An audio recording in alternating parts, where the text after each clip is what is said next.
Welcome to another live stream. This is the Dan Norton Show. It is Saturday, May 31st, 2025. I titled today's show Reality, Reason, Egoism, and Capitalism.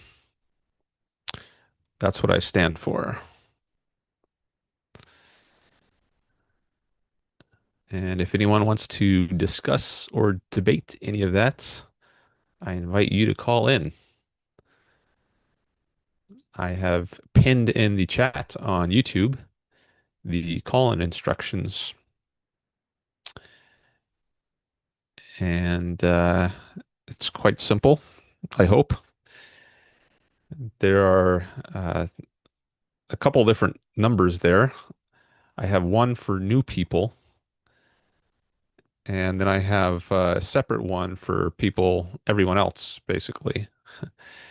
So the reason I have a separate number for new people, people I'm not familiar with, is because I like to screen my calls, at least for now. I don't know if I'm always going to have this exact same kind of setup, but for now, if you're completely new to me, then I might want to screen your call uh, before you come on and just chat for a minute. So for new people, the number to call is 657-233-0878. That's a Google Voice number that I have. And for anyone else, there's a Zoom link you can click on. You don't have to dial any number. But if you do want to dial in by phone to Zoom, you can also do that. And that number is 669-444-9171. And then the meeting ID to enter after you've dialed that number is 823-7269-9957 pound. And then you'll press pound again to continue. And that will get you into the waiting room on Zoom, where I can then take your call. All right, so this show is to a large extent driven by topics that listeners are interested in. So I invite you all to participate in the chat. You can ask questions there. You can make comments, or you can just say hello. All of that is welcome and encouraged. So until there are some people who start participating, I can tell you a little bit about what I've been up to since my last live stream. I typically stream on Wednesday and Saturday afternoons at 1 p.m. So my last live stream was a few days ago on Wednesday. And since then, I've spent a lot of time writing a script for some videos, a series of videos that I plan to publish. These are um, commentary or reaction videos to some of my calls to other shows, in particular the David Pakman show. So some of you might know about that show. David Pakman is a leftist, and he's got a show on YouTube with over 3 million subscribers. And that's actually the largest show that I've ever called into. And I've called in 3 times to his show. However, I did not record those calls on my end. They were recorded by his show, and eventually he published them on his channel. But I also wanted to publish them on my channel. But to do that, I had to make a reaction video. I couldn't just download the content from his channel and upload it to my channel because he didn't allow that. Some hosts do allow you to upload the same contents that's on their channel to your own channel, but not all hosts are like that. So David Pakman told me during one of my calls that I could upload the calls, but they couldn't just be straight uploads. I would have to do some kind of alteration to the content, like by doing a commentary on the call. So that's what I did. Um, if I had made my own recording from the beginning, like if I recorded it live, he said I could post that, but I didn't do that. I didn't have my own recording, so the only way for me to get the content on my channel was to do a reaction or commentary type video. So that's what I've been working on the last couple days.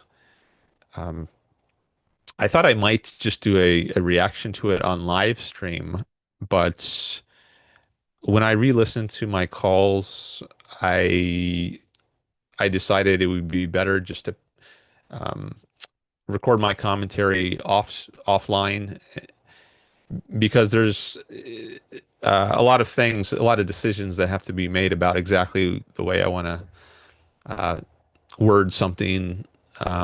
And it was just, I decided it would be not good for a live stream.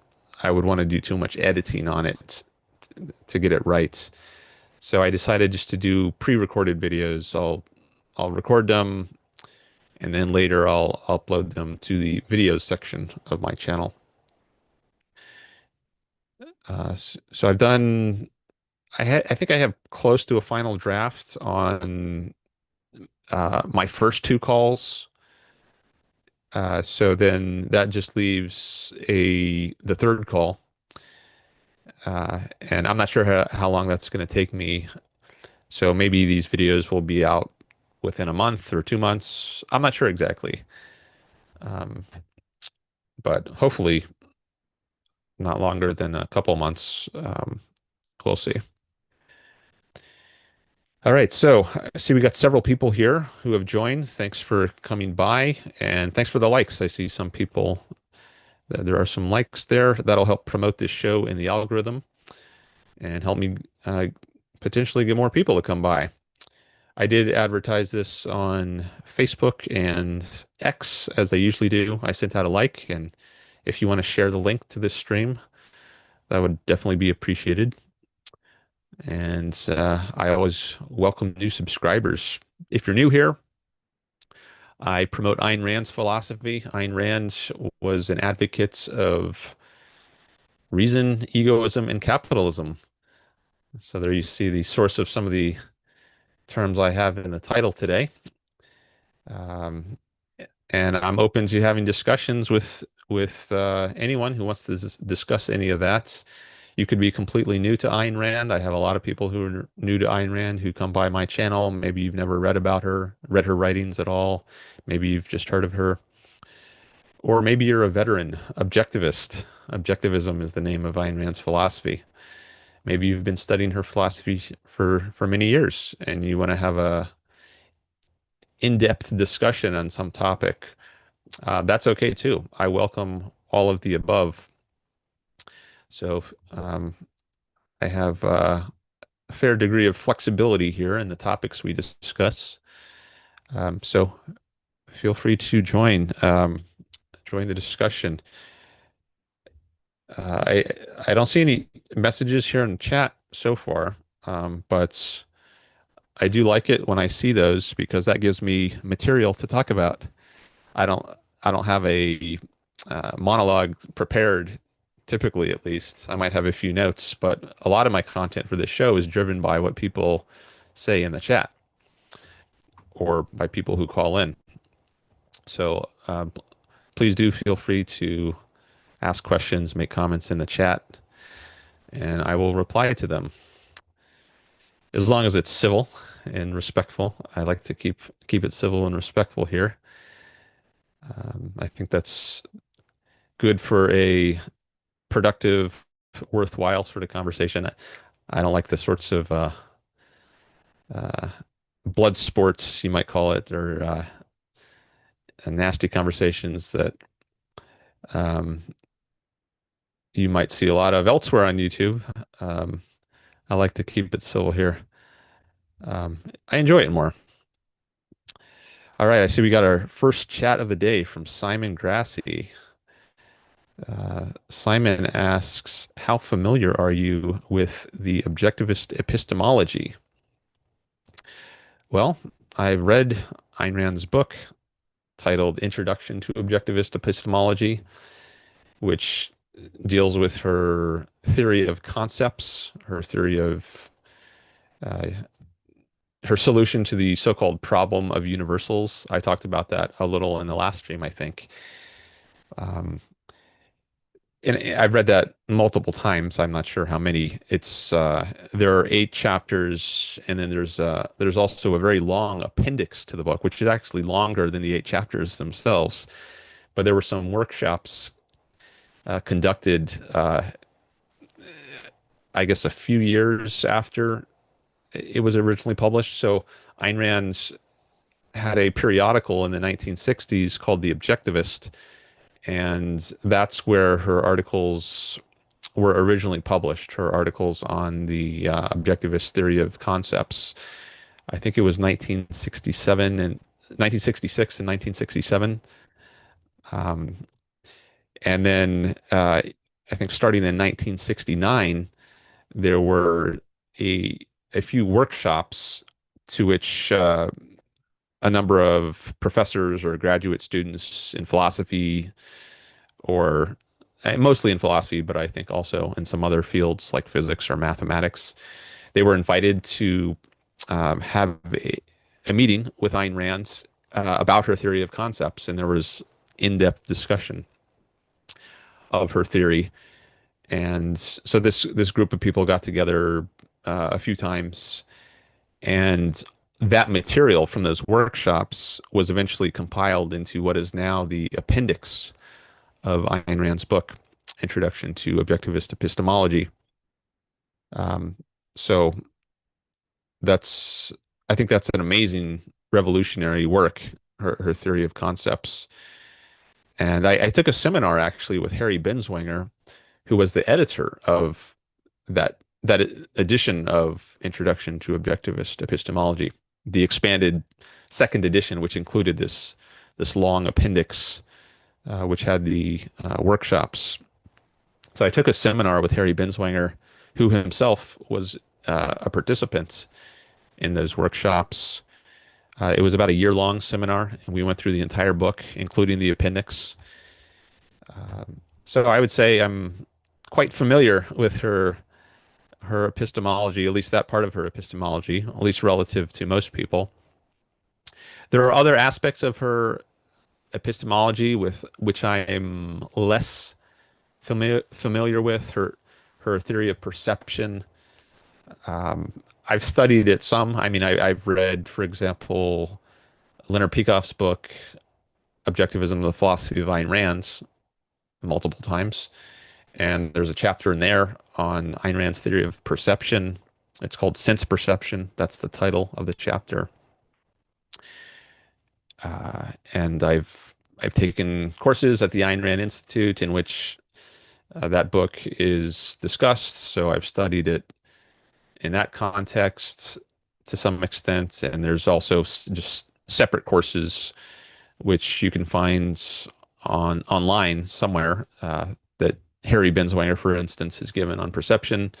So I'm not sure exactly how to quantify how familiar I am with the objectivist epistemology, but uh, hopefully that gives you some idea of the extent to which I've studied it.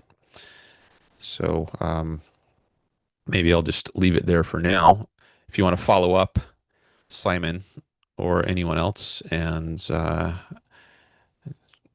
ask about more details, feel free. But thanks for that question. So I've seen you here before, I think at least maybe one time, Simon. So welcome back. Uh, Feel free to just say hi. Anyone else who's watching, or make a comment or a question. See, that gave me a few minutes of material to talk about. Just that one little question from Simon. So uh, I like that. I like that there's that's why I like the content coming in the chat. So I guess I don't see anything else right now. So maybe One other thing I've been doing, so since the last show, I've continued my reading of the British Mandate in Palestine. I like to study history, and I jump around sometimes. I've been studying medieval England a couple months ago, but more recently, the last couple weeks or so, I've been focused on history of Israel, the British Mandate period in the 1920s and 30s, after the Ottoman Empire collapsed and Britain took over after World War One, and before the State of Israel started in 1948. So I've been focused on that period, and I've been reading about the riots in Palestine in 1929. Um, Wikipedia is usually what I read to learn. I think Wikipedia is a great source, um, at least as an initial introduction to something. If you want to become an expert in something, you need to be you need to read more broadly. But as initial introductions to some topic, I think it's an amazing resource. All right. Glad to see we got a couple more chats here. Another one from Simon and also one from Megan, who shows up as M.A. Ribbons, 'cause Megan Ribbons is her name. And she's called in to the show a couple times. And I was glad to have her call in. We talked about the FDA last time Megan was on. And I'll answer her question first since I've already answered one from Simon. She asks, is your YouTube channel your full-time job? No, it's not. I would like to make it that eventually. That's my goal. But right now, I'm funding it by doing other things. I won't say uh, what it is else that I do, but I do some other things to pay the bills and fund the time that I spend on my YouTube channel. But I would like this channel to become self-sustaining. And to get there, I need to get up to 1,000 subscribers. And once I do that, I can apply to YouTube to have my channel monetized. So right now I'm up to 860 subscribers last I checked. So you all can help me get to my goal of 1,000 subscribers, and that will help make it a reality that this channel could actually start to become self-sustaining financially. Um, but in the meantime, I'm doing some other things. Um, oh, yeah, Megan says, "How do you sustain yourself?" I ask because I need a side hustle. She says. I mean, there's all kinds of side hustles you could look for. You could go on Craigslist. I've done some tutoring. That's one thing I've done. Like I used to do tutoring full time, like in math or English. And I've done various amounts of that over the years. But that's one thing I've done. Is as someone who's a scientist, maybe you could find some science tutoring. There's also other gig sort of work like driving for Uber, um, Postmates, Uber Eats, DoorDash, that sort of thing. Those are other sorts of side hustles one could look for. I don't know if any of those would be compatible with your kind of life and interests, but something to consider. But yeah, I definitely would appreciate any new subscribers to help me get up to 1,000 so that I can make this a self-sustaining venture. There are other things people do. So, YouTubers sometimes they have Patreon accounts, and I have a Patreon account which is actually linked in my description, and I have a PayPal account, so you can contribute through those methods. And I do have a some people right now who are uh, patrons on Patreon, but it's not nearly enough right now to make this a full-time venture. Um, so In the meantime, until I hit 1,000 and can start getting like ad revenue from YouTube, then I do have Patreon and uh, PayPal. Another thing, once I hit 1,000, it's not just that I can start to get ad revenue on my videos. I can also have things like super chat, and I can raise money during these live streams, like Yaron Brook does. For any of you who are familiar with his show, he's another objectivist podcaster. I, I think the largest objectivist podcaster, or at least the largest single individual objectivist who has a show on YouTube. He does great on the super chat. I mean, he has the goal of like a $250 for every hour that he live streams. So some shows he commonly raises over $500 per stream. So I would love to be able to get to that point, but um, yeah, I'm gonna have to get monetized first, get up to 1,000. So if you want to help with that, that would be great. All right, glad to see we got some more people participating in the chat. I see Dootsie Les, not sure how to pronounce that. Duitses says just listening in from Europe. Will subscribe to your channel from my other account. All right, thank you. Appreciate that. I've had a number of people from Europe joining the stream. I guess this is it's still before people go to sleep in Europe. I guess you're maybe around 8 hours ahead. So if I stream at this time, I actually do get Europeans watching fairly often. Okay. Oh, great. And Dudesy says done. I guess the subscriber count went up. I can check that on my end. Refresh the page here and see if it went up. It's still loading. Maybe it's quicker if I check it on my phone, actually. Yeah, yeah, it was quicker on my phone. I refreshed it, and it's now went up from 860 to 861. So you are the 861st subscriber. Do see less.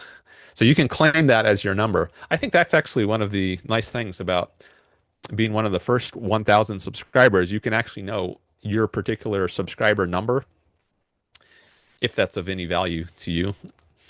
Um, you might, and then you can say, I was Dan's 861st subscriber. But once it gets over 1,000, you're not going to know necessarily what your exact number is because YouTube will only show the first three digits. It'll just say 1.01K subscribers. It won't give you the ones digit.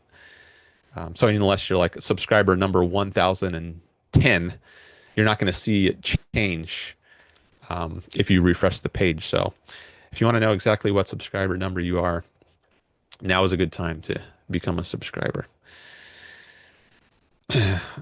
All right. RW is back. He says, Rover, if you like pets. Okay, I'm not sure what that is a reply to. Um, I don't see any other comments about a rover here. So, all right. So let's see what else here is in the chat. Um, okay, so there's a couple more from Simon. He says, I've been studying the epistemology over the last year and a half or so after having countless discussions with people. It's very clear that Rand just obliterates subjectivism, but people have absolutely no understanding of what constitutes objectivity. How do you how do you counter when they reject the theory of objectivity? Okay. Uh, that's getting into some deep territory there. I'm just going over to a different window where I can see the timestamps on these chats so I can give better references for them for where I'm looking. So I was just reading the chats from Simon at 1:15 p.m. Pacific time. That's the timestamp I see. Um, so he says he's been having discussions with people about epistemology, and he says people have absolutely no understanding of what constitutes objectivity. How do you counter when they reject the theory of objectivity? Maybe one thing is he says he's asking the deeper stuff because it says you're a philosopher. Yes, I am a philosopher. So definitely a fair question. Uh, so I guess one thing to say about objectivity is there are different senses of it. So there's a metaphysical sense of that term, and there's an epistemological sense of that term. And I think that can be a source of confusion sometimes. I think many people, when you're in these discussions, some people might think that by objectivity you have in mind a metaphysical sense, which is you could put it as you could define it as mind independence. So if something exists objectively, like you could say, I'm looking at a pencil I have here. I'm holding a pencil, and I could say this pencil is part of objective reality. It's something independent of my mind. It's mind independent. So even if I didn't exist, this pencil would still get it would still exist. It's a mind independent object. So that's one sense of the term objective. You could say the pencil is objective, meaning it's something mind independent. It's part of objective reality. It's not subjective. It's not just a figment of my imagination. It's not a part of my dream. No, it's out there in the world. But there's another sense of saying something is objective, which is an epistemological sense, and that is, for example, you might say this teacher graded papers objectively, meaning that the teacher used an objective methodology in grading the papers. It was based on facts, what was actually said by the student, as opposed to some feeling the teacher has about the student. Maybe a teacher happens to like a certain student just because of that student's personality. And it's possible, if you're not objective in this epistemological sense, that you could grade papers subjectively based on non-factual considerations like how you happen to feel. I mean, it is a fact about how you feel about a certain student, but it's not a relevant fact when it comes to grading papers.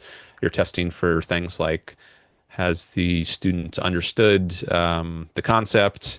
Has the student explained it clearly if they're writing a paper? These are the sorts of factual considerations you're looking for, as opposed to, do I happen to have a warm feeling about the student? That would be a subjective sort of consideration, because you're not following the right methodology when it comes to grading students. So, one thing, I don't know if this is relevant to your discussions, but in discussions I've had about objectivity, I think it's often necessary at the start of it to clarify these different senses of it, because I think otherwise people are often just talking past each other. Um, all right, so I see some more chats are coming in from Simon, and okay, I don't think I've skipped over any. Got to make sure I have it set to live chat, not top chat, because if you have it set to top chat, then sometimes YouTube will filter out chats. Okay. Simon says the problem is that people say because you think something, it's subjective. They stick to mind dependent is subjective, and they can't seem to leave that framework, or having a standard of knowledge, which is basically omniscience. Okay, I think there is a commonly recognized sense of objective, which is epistemological in the sort of way I've been describing. Like if you you're a student and a teacher is grading the paper, and he says you get a D, and the teacher can't explain why that grade was given, then I think many people, even people who are not familiar with objectivism, might say, "Oh, this is so subjective. Um, the teacher can't give any reason, any explanation to justify this grade. Um, so it's just subjective until and unless some kind of reason is given." And I don't think that's specific to objectivism. I think many people in the culture would recognize there is an objective sense. Uh, I'm just rereading the chat from Simon to see what else I might be able to add.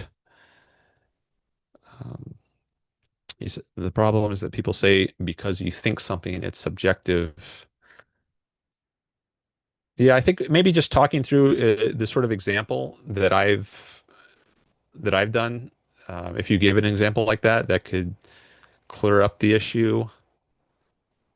Um, there's also I was just thinking of sometimes people will say everything is subjective or everything is relative. Um, when someone says something like that, there's a sort of contrast you can, or maybe stolen concept you can present them with. That's a term from objectivism, which maybe you're familiar with. But if everything is subjective, then where did you get the idea of subjectivity? It's by contrast with something which is not subjective that you come to have this idea of subjective.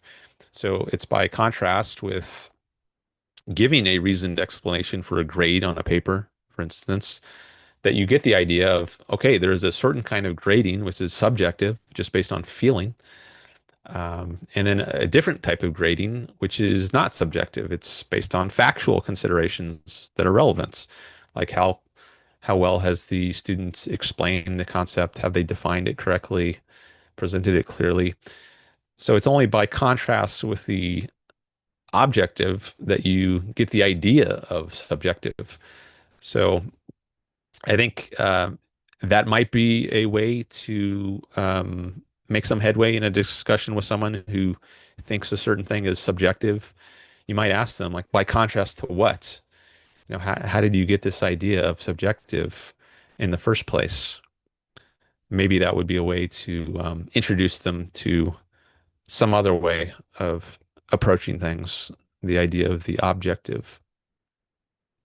There's also the category of the intrinsic, and I think that is also um, confused with the concept of the objective.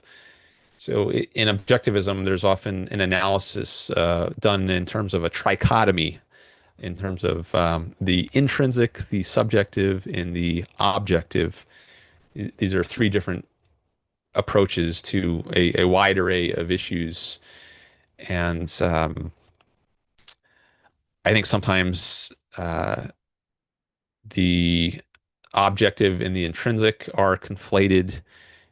Um, maybe I'll say more about that. I just want to, okay, looks like uh, um, no one's called in yet. I just wanted to take a quick look at Zoom to see if anyone was in the waiting room. By the way, if you do want to call in, it would be good to let me know in the chat, because sometimes I'm not monitoring Zoom.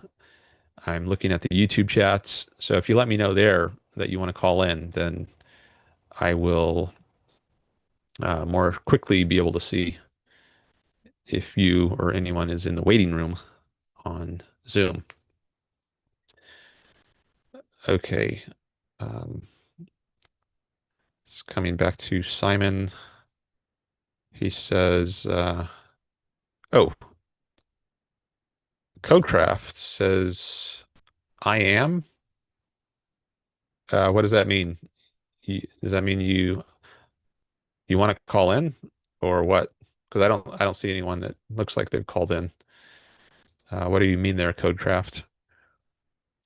Simon, before that, he says, I usually state that the objective just means your recognition of the facts as opposed to divorcing reality from what you're referring to and replace it with your feelings, which would be subjective. Okay, let's take a sip of water here.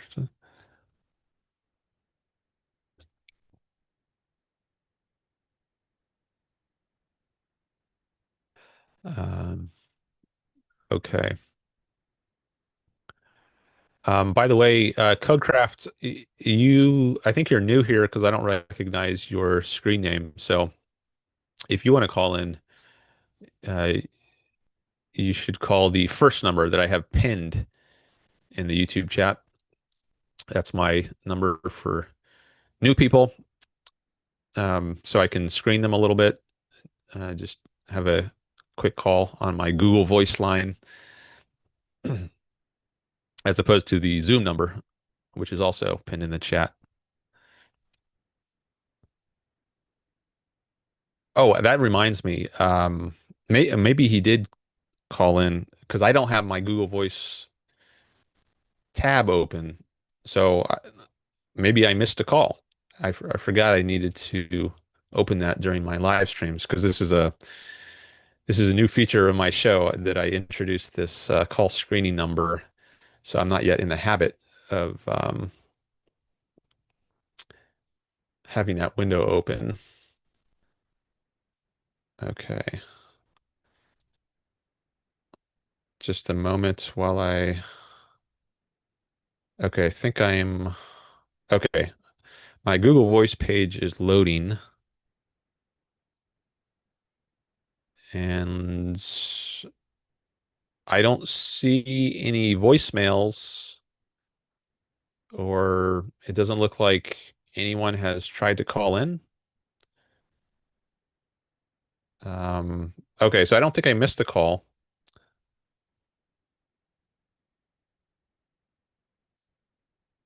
but if you want to call in, CodeCraft, then call that Google number, Google Voice number, it's pinned in the chat, 657-233-0878. And then I can screen your call. And when I do that, if you call in, then I'll just do it during the show. I don't have a separate person who screens my calls. So I'll just do it during the show. We'll just talk for a minute or so. And then the audience would only hear my side of the conversation. And then if I decide it's fine for you to call in, then you could just hang up and then dial the Zoom number that's in the chat or click on the Zoom link. Okay.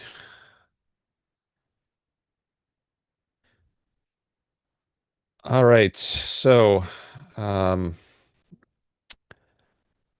I guess I'm going to come back to Simon and talk epistemology because that's all I see. That's the only other person I see chatting here. Um, and I do like to spread the time around somewhat. So feel free to jump in here at any time and I can switch over to you. But I'm going to go back to Simon for now since he's the only other person putting in some comments. All right. So let me see if I can get my brain back into the mode of thinking about these deep metaphysical and epistemological topics. Oh, I just saw a question from CodeCraft. So let me engage with that some since he's new and I haven't I haven't engaged with him yet. He asks, "Why do you think capitalism is good?" And then he says, "Capitalism." Oh, this is Simon replying to him, I guess. Ca- Simon says, "Capitalism is not good. It's the only moral system that allows human beings to flourish." And then he corrects that and says he meant to say, "Capitalism is not only good, it's the only moral system that allows human beings to flourish." Okay, so first I want to get clear on what is capitalism. I think there's a lot of confusion just about that. A lot of people, for instance, will say that today's society in the United States is capitalism, but I would say it's far from capitalism. Uh, it's what Ayn Rand called a mixed economy, meaning there's a mixture of freedom and coercion. So a truly capitalist society is one in which people cannot use force to initiate force against each other. So if I want something from you, CodeCraft, I can't just hit you over the head with a bully club and take your possessions. I can offer you something in exchange, and then we can trade. I can leave it up to your voluntary decision as to whether to accept or reject some offer I make you. If you have a car that I want, I can say, "Hey, if I give you $10,000, will you give me your car?" And I leave it up to your just judgment, your rational thinking about the issue. You can decide what it's worth to you. But the alternative, just taking it by force, just hitting you over the head and stealing your keys and driving off with it, um, that is prohibited in capitalism. And it doesn't matter whether it's a criminal doing that or the government doing that. So many people will say, criminals shouldn't be doing that, but they do make room for the government to essentially do the same thing through something like taxes. So taxes is it's a institution whereby the government can use force against you, or at least threaten force against you, if you don't give them some of your money. They will haul you off to jail. People will show up who have guns or in handcuffs, and they will physically interfere with your life and throw you in a prison if you don't give them the tax money that they demand. So under capitalism, there are no taxes. So that's one reason I would say today is not a capitalist system. We don't have a system where people are free to decide for themselves how to live their lives and use their property. At least not fully. You have freedom to some extent, but that's why Ayn Rand called it a mixed economy. It's not pure or full freedom. There's a mixture of freedom and of coercion or force by the government. So that would be one core fundamental idea about capitalism that is really important um, to make. Okay, CodeCraft says, "I can come in, but my English is not that good. I can understand, but not speak much of it." Um, it's up to you. It's okay if we could at least try it if you want. If you want to try, or maybe we could do like a little. You could call the screening number, and then I could decide after that screening call whether it would be good for us to just continue like this, where you just participate in chat and I I engage with you just by talking to your chats, or um, maybe it'll seem like it's fine for you to call in. But in either case, I think the first step would be for you to call the screening number, the 657 number. And if you're international, maybe you need to dial a 1 first for the country code before the 657. I'm not sure. I don't think I've taken an international call through Google Voice before, so that would be new. but you might need to do that. But I will leave it up to you as to whether you call the screening number. Um, Godzilla is here. Hi, Godzilla.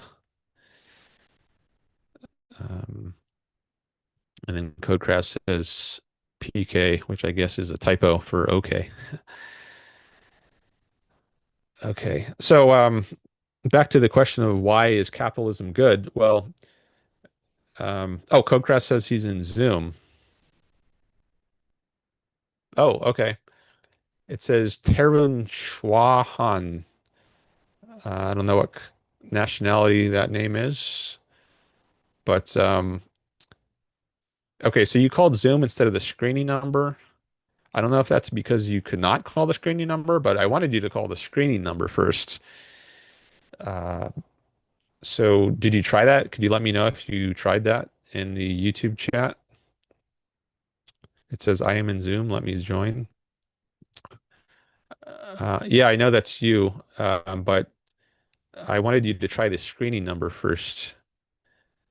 Um, we've had some trolls call in the past, so that's why that's one reason at least why I was motivated to set up a screening number.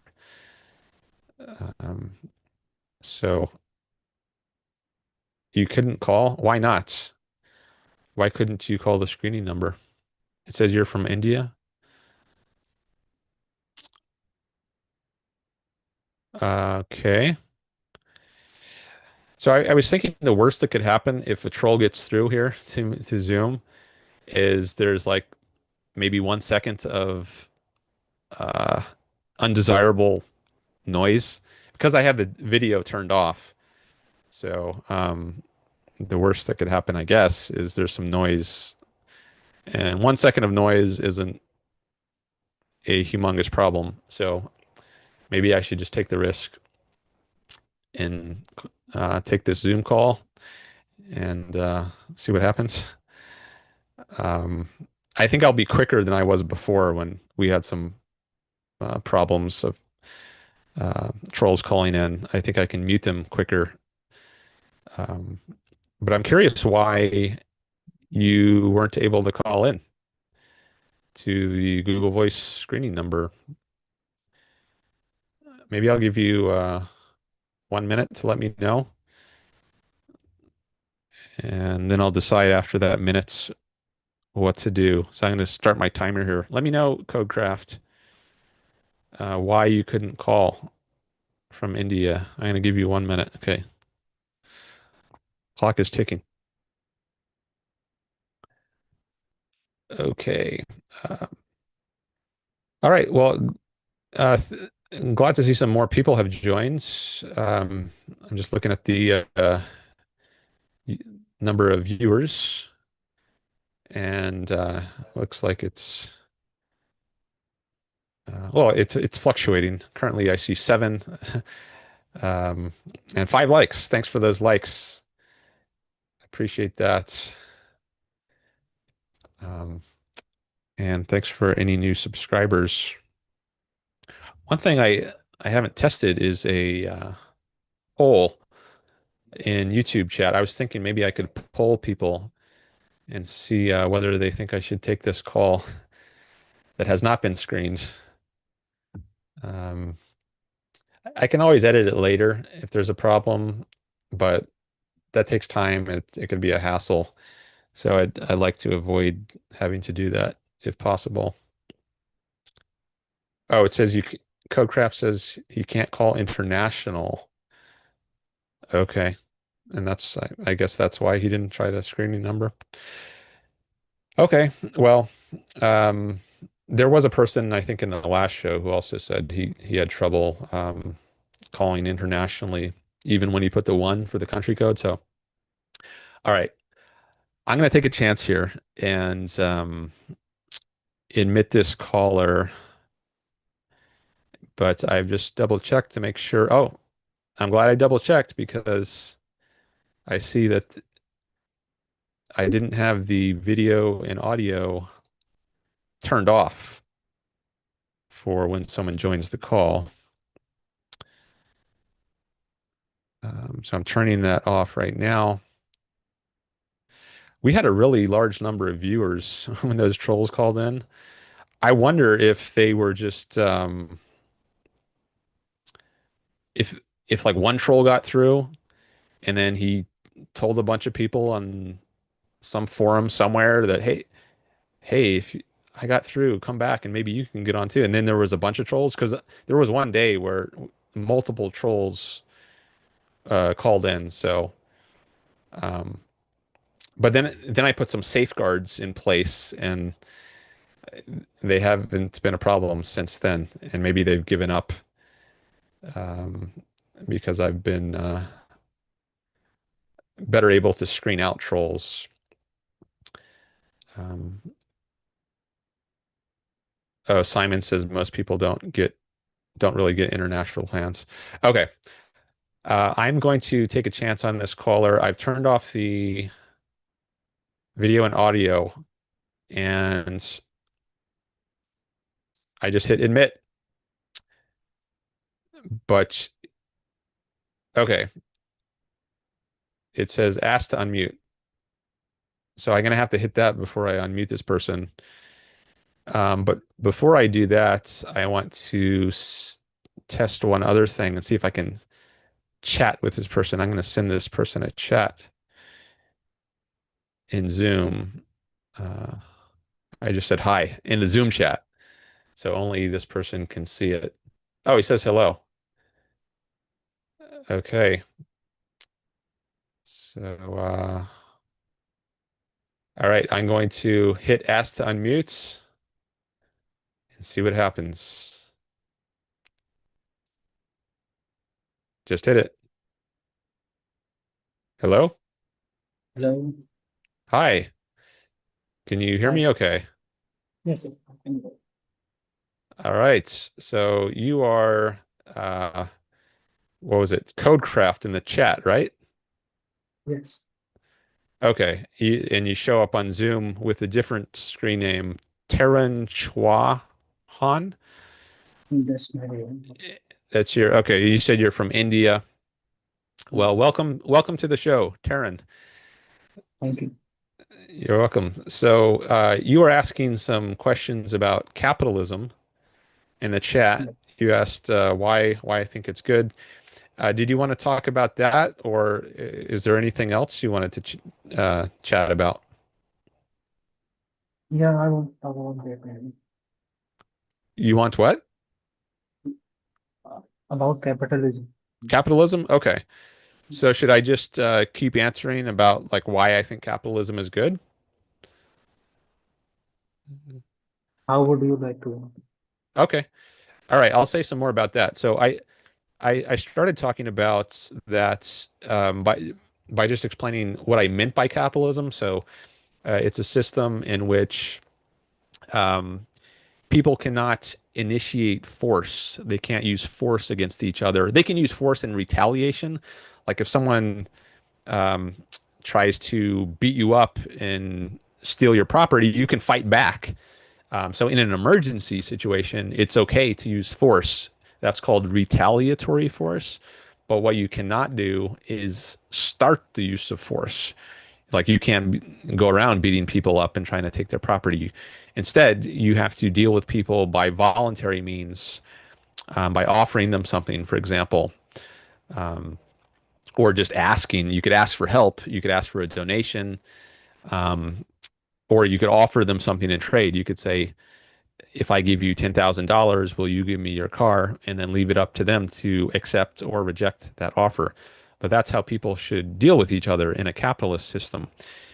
And this also applies to the government. So the governments, many people will recognize, like even in a socialist or a communist society, that you can't just have criminals going around beating people up. Yet they do allow that the government has such power in essence because the government can go around and use force against people who decide not to pay taxes to the government. So I don't think I think taxes are a way of initiating the use of force against people. It's using force to take away people's wealth, and in a capitalist system, that's outlawed. So one reason I think capitalism is good is because it respects people's freedom to live as they choose, which includes using their property as they choose. And that an implication of this is that there are no taxes. But taxes is just one part of capitalism. There's other aspects of it as well. For example, there are no regulations uh, in a capitalist system. That doesn't mean there are no laws. So I distinguish between legitimate, proper laws and regulations, where I take regulations to be a specific kind of law, a law that initiates force against people. For example, a minimum wage law, that's a law that says you have to pay someone a certain amount if you're going to hire them as an employee. Now, that amount is not left to the free, voluntary decision of individuals. So I can't just go somewhere and say, I volunteer to work for you in exchange for $5 an hour. I'm not allowed to do that in the United States. That's illegal. I haven't forced anyone by doing that. Um, and the employer who might offer me $5 an hour, he hasn't forced me by making me an offer of $5 an hour. So there's no force involved. It's a completely voluntary arrangement. Yet the government forcibly stops that. You can be penalized. I don't know if maybe you would be fined or ultimately, I don't know if you would be jailed for it, but there's some kind of penalty you would face by the government imposing on you its view of what you should be allowed to do rather than leaving it up to the free decision of individuals to decide how to live. So I think regulations, that's what I mean by a regulation. It's where the government steps in and forces you to act in a certain way, even though you haven't, it's not retaliatory force because you haven't exerted force on anyone. But when the government steps in and uses force to stop you from doing something, that's what I oppose. I think that's a violation of your freedom. So there's a little bit about why I support capitalism. It's because I support freedom, and I think freedom is good for you as an individual. Like I want to be able to live freely. I don't want someone forcing me to do something, forcing me to live a certain way.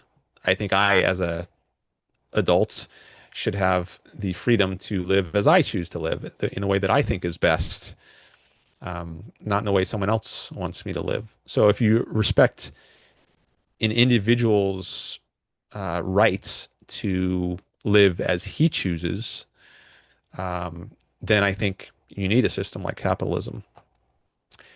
But let me just pause there because I've been talking for a while and see if you want to say anything in reply to that. Yeah.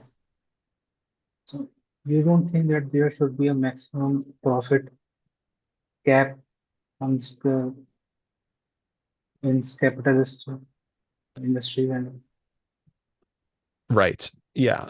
I do not think there should be a maximal profit amount. Like, I don't think profits should be capped at a certain amount. Like, if you make over um, $1 million profits or um, 600% profit, I mean, you could put it different ways. But no, I don't think there should be any limit on the amount of profit that someone makes.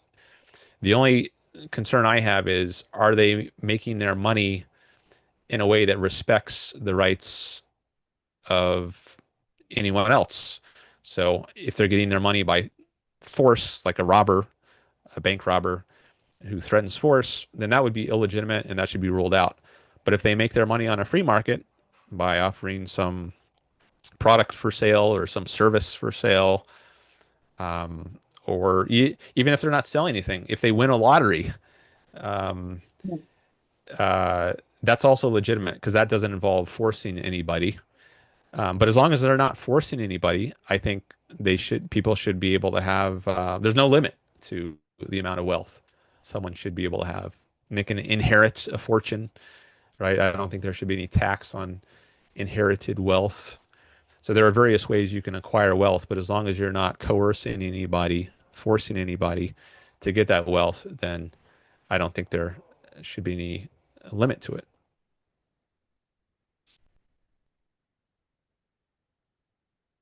Anything else you want to reply to? Uh, um, don't you think that capitalism is the main reason of climate change? Don't I think capitalism is the main reason of climate change?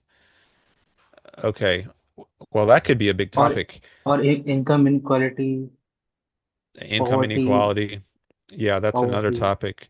I can say something on both of those. Maybe I'll start with the income inequality one first. I don't think income inequality is a bad thing in itself. I think what matters is only how someone came to have his income. So if he got it through voluntary means, if he hasn't stolen it from anyone, if he got it through voluntary means, then I have no problem with it.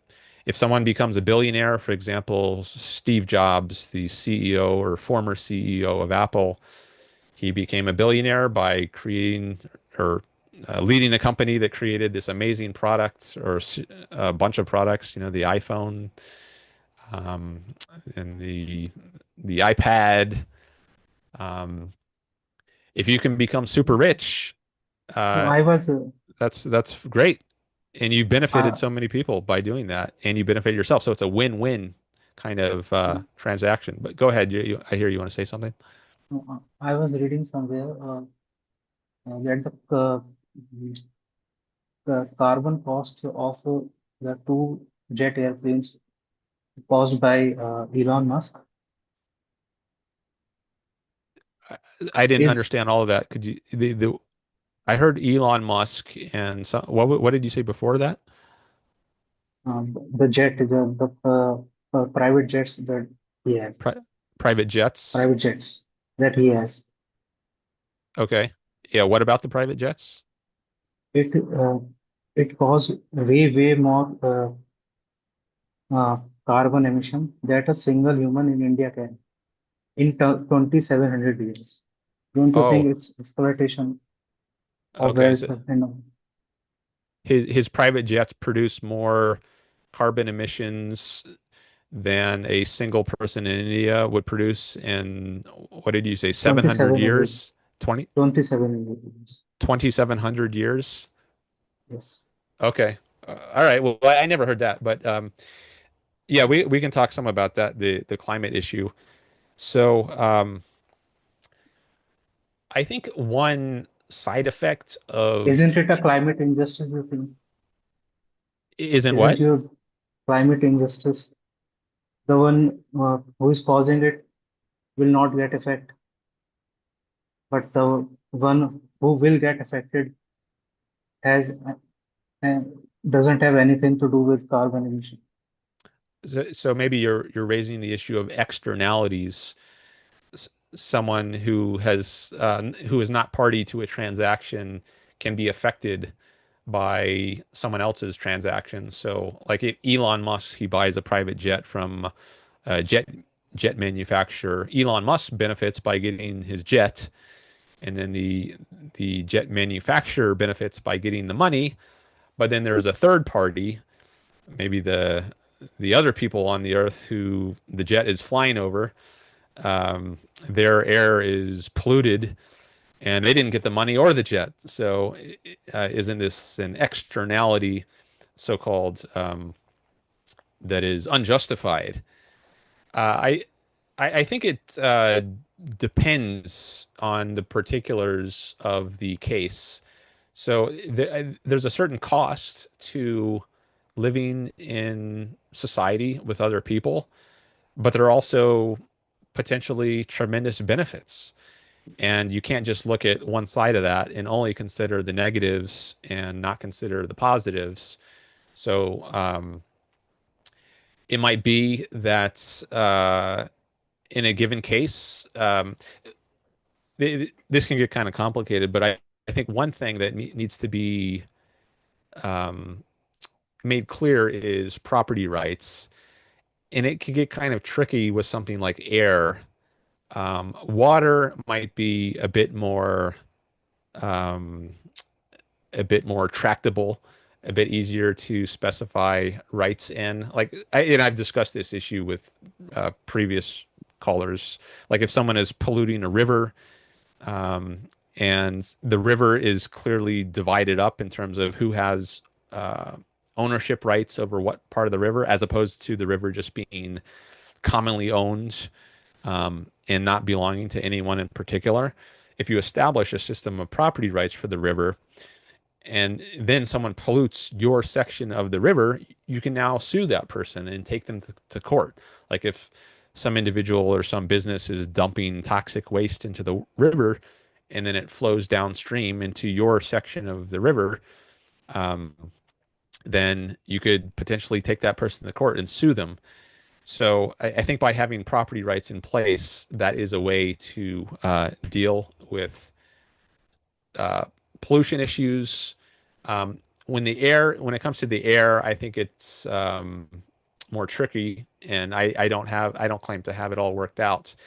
But I do think some consideration needs to be given to the fact that um, industrializing a country as part of that process, uh, at least if you don't have a power source like nuclear, which is, I think, relatively clean compared to like fossil fuels, um, then or if you don't solar. have something like nuclear, then you might have to have a period of time where you allow there to be a certain level of pollution because the benefits uh, maybe they far outweigh the costs. And if you didn't have industrialization, if you were just stuck in the level of, living as primitive people, and you have to live around campfires and breathe in all that nasty smoke, well, that's even worse than if you have a modern, relatively clean industrial civilization where you have fossil fuels that can power things like air conditioners as opposed to like fires to keep you warm or to cook your food. You could have electric stoves. Now, still is some amount of pollution from burning fossil fuels, but it's less than you would encounter if you were just living as a caveman in a primitive state of nature and you have to be around fires all the time, which is dangerous as well as being dirty, relatively speaking. So I think as civilization advances, maybe there's a kind of moving threshold as to what is an acceptable level of pollution to deal with. But if you want to get rid of industrialization in the name of getting rid of pollution, then I think you're throwing out the baby with the bathwater, and you have to go back to a primitive state of existence. But it sounds like you want to jump in here and say something, so let me pause there and come back to you. So let me tell you what is my understanding of capitalism. Sorry, could you So say that again? what is my understanding of a capitalism or a capitalist person? What is your understanding of a Yeah, capitalist or capitalist person? yeah, It sounds like, well, that's a question for you. yeah. Um, I don't Yeah, know. I'm saying. So in India, I have seen there is a one capitalist person. He creates a company. Now, now he made products. Okay. Now what is the main purpose of that capitalist?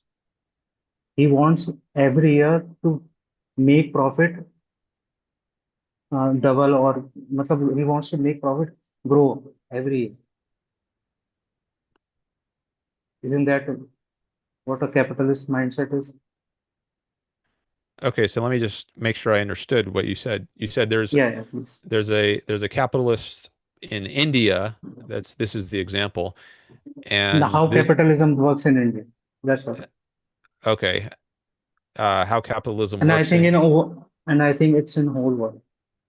okay. It's going to This happen is in how US also. Yes. this is how capitalism works in India and also in the rest of the world. You say, and the idea is that a capitalist pursues profit and then it never ends. He just keeps pursuing more and more and more profit. Yeah. And is that the way capitalism actually works? But I think it really depends on the individual. Capitalism gives you freedom as an individual to live in the way you choose to live. So you could spend your whole life pursuing profit if you wanted, or you could choose to retire at a certain point. Maybe at a certain point you've decided So I've made enough money and I can stop making money now. I can just retire. And capitalism gives you the freedom to make that choice. There's no state coming in and forcing you and says, yeah, you have to work until you're 65 years old or 80 years old or 50 years old. Your life is no, yours. You can maybe choose that how to live. Yeah. maybe that person don't want to have more money, but Yeah. that company works only on profit.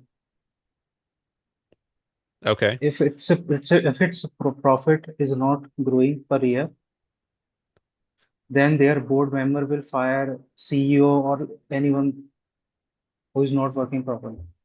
Now, how do you think that profit will grow? Okay. So maybe a given individual, like the CEO, will not work forever and just maybe he'll decide to retire. But you're saying the company as a whole will will always be pursuing more and more profit. And if they don't, then they can be, I guess, whoever runs the company can be fired by its board of directors. The CEO can be fired because the if it's a for-profit company, maybe they have in their if they sell shares, then maybe to satisfy the shareholders, they always have to do whatever is necessary to maximize profit. Yes. Um, Now, here is my problem, if I can say. okay.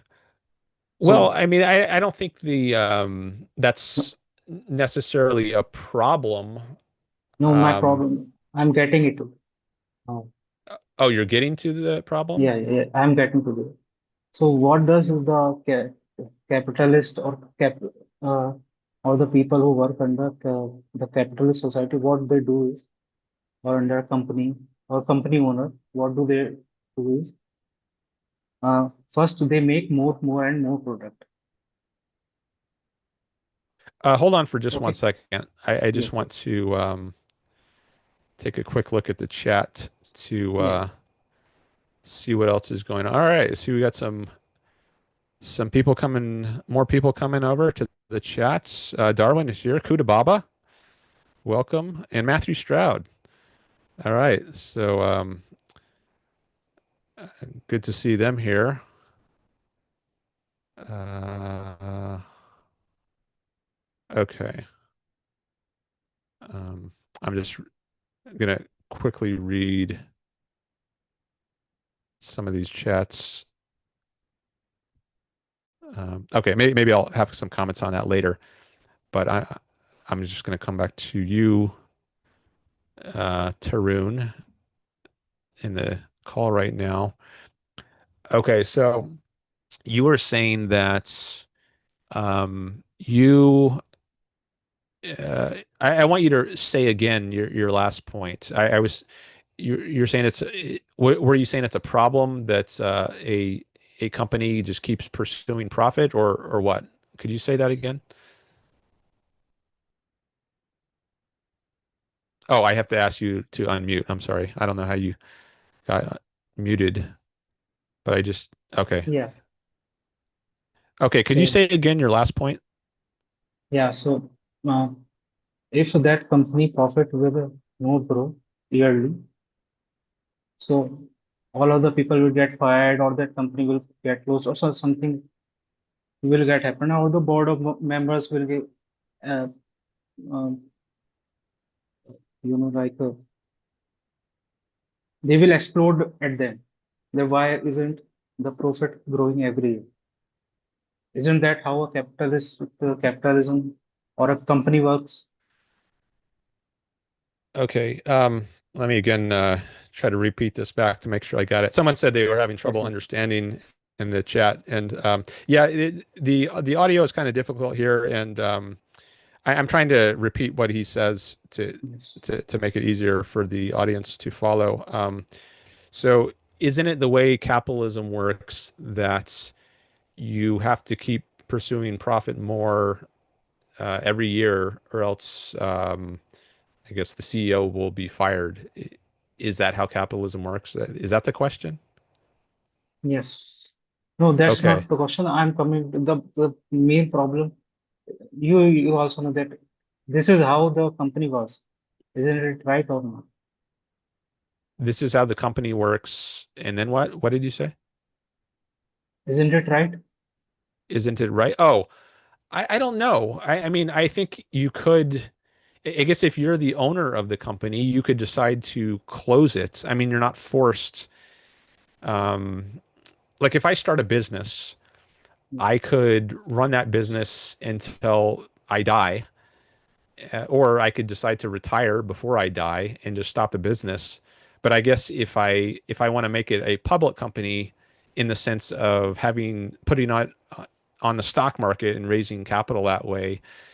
then I might become responsible to shareholders. But I guess in you might think, okay, well, once it reaches that point, I can no longer there's no going back. I cannot stop the business Yeah. now. But I think Correct. in a capitalist system, there should be a way to stop it. Like if I might decide I'm only going to make my company public on the condition that I am allowed to close the business at a certain point. Um, and those are just my terms. And if you don't like that, okay, well, you can boycott my business or just not deal with me, but it should be up to me as to what the terms are that I run my business on, as long as I'm not forcing anybody. And I don't see why it should ever get to a situation in a free market where you are forced to keep this company going. I think that should be just a voluntary decision on the part of whoever is running the company. They decide what terms they want to run their business on. They can run it as long or as short No, as they no, the choose. when a company becomes public, then uh, there are many shareholders. So there is no way that it can get closed. Well, I mean, O- I think it Only could if be it, settled by contract. Like you could say, all right, once we start having shareholders who are buying shares to help me raise capital, then these are going to be the terms. And then you just specify what the terms are. And the terms could be that, um, I guess they could be, you never close this business. You have to just keep trying to make more and more profit every year. But at a certain point, you're going to die, right? That can't go on forever. So there might have to be a provision in the contract that says something like, um, you have to sell off the company to some other person, or you have to find a new person to run it as the CEO once you get to a certain age, so that that person can continue making profits. But yeah, whatever the terms of the contract are, they have to be realistic. It can't be that this goes on forever, where one person just runs it and makes profit year after year for infinity. But it should all be spelled out in contracts so that no one's rights are being violated. no, what's my problem is not about the company getting profitable every year. My problem is how are they getting profitable? How are they getting It's profitable? That's yeah, your it's problem. yeah. Okay, And so my what is understanding is yeah? yeah, and my understanding is uh, through the help of Oh, through the help of government. government and uh, so what the government do here? So uh, they will first remove the cap on uh, uh, you can say like climate on something like you can cut as much as forest as you want. You can uh, like take out any as much resources you want. Okay, so And the now so it's to make their own products so that they can sell it. Now they have made the product from exploiting the climate and the forest. Now how they do they sell the products to us? to exploit it by exploiting our minds through anything that maybe social media, maybe Instagram, TikTok, YouTube. Okay, let me see if I understand. So So the yes, yes, yes, the yes. the government can help corporations And like by I'm remove. sure Trump will help Elon Musk So, in this well, manner. let me just say, first of all, the government should not be giving subsidies to anyone. Like, for example, solar and wind companies, they get subsidized by the government, and that's wrong. In oil, fossil fuel companies, no one should get subsidies from the governments. Companies should have to make money on a free market without help from the government. The government is just there, or should just be there, to protect people's rights. So if your company is looted by vandals, then the government could step in and to protect your property. But it's not helping you there, No, except in the no. sense of removing a The threat. It's not giving you positive. the It's not government injecting is not cash. yeah. The government is not getting selected by the people. It's I think in Nietzsche said once the God is dead, and now I think it's a time that democracy is dead. Now the government is elected not by people, it's elected by capitalists. Okay. Elon Musk Um, wanted Trump to win, he won.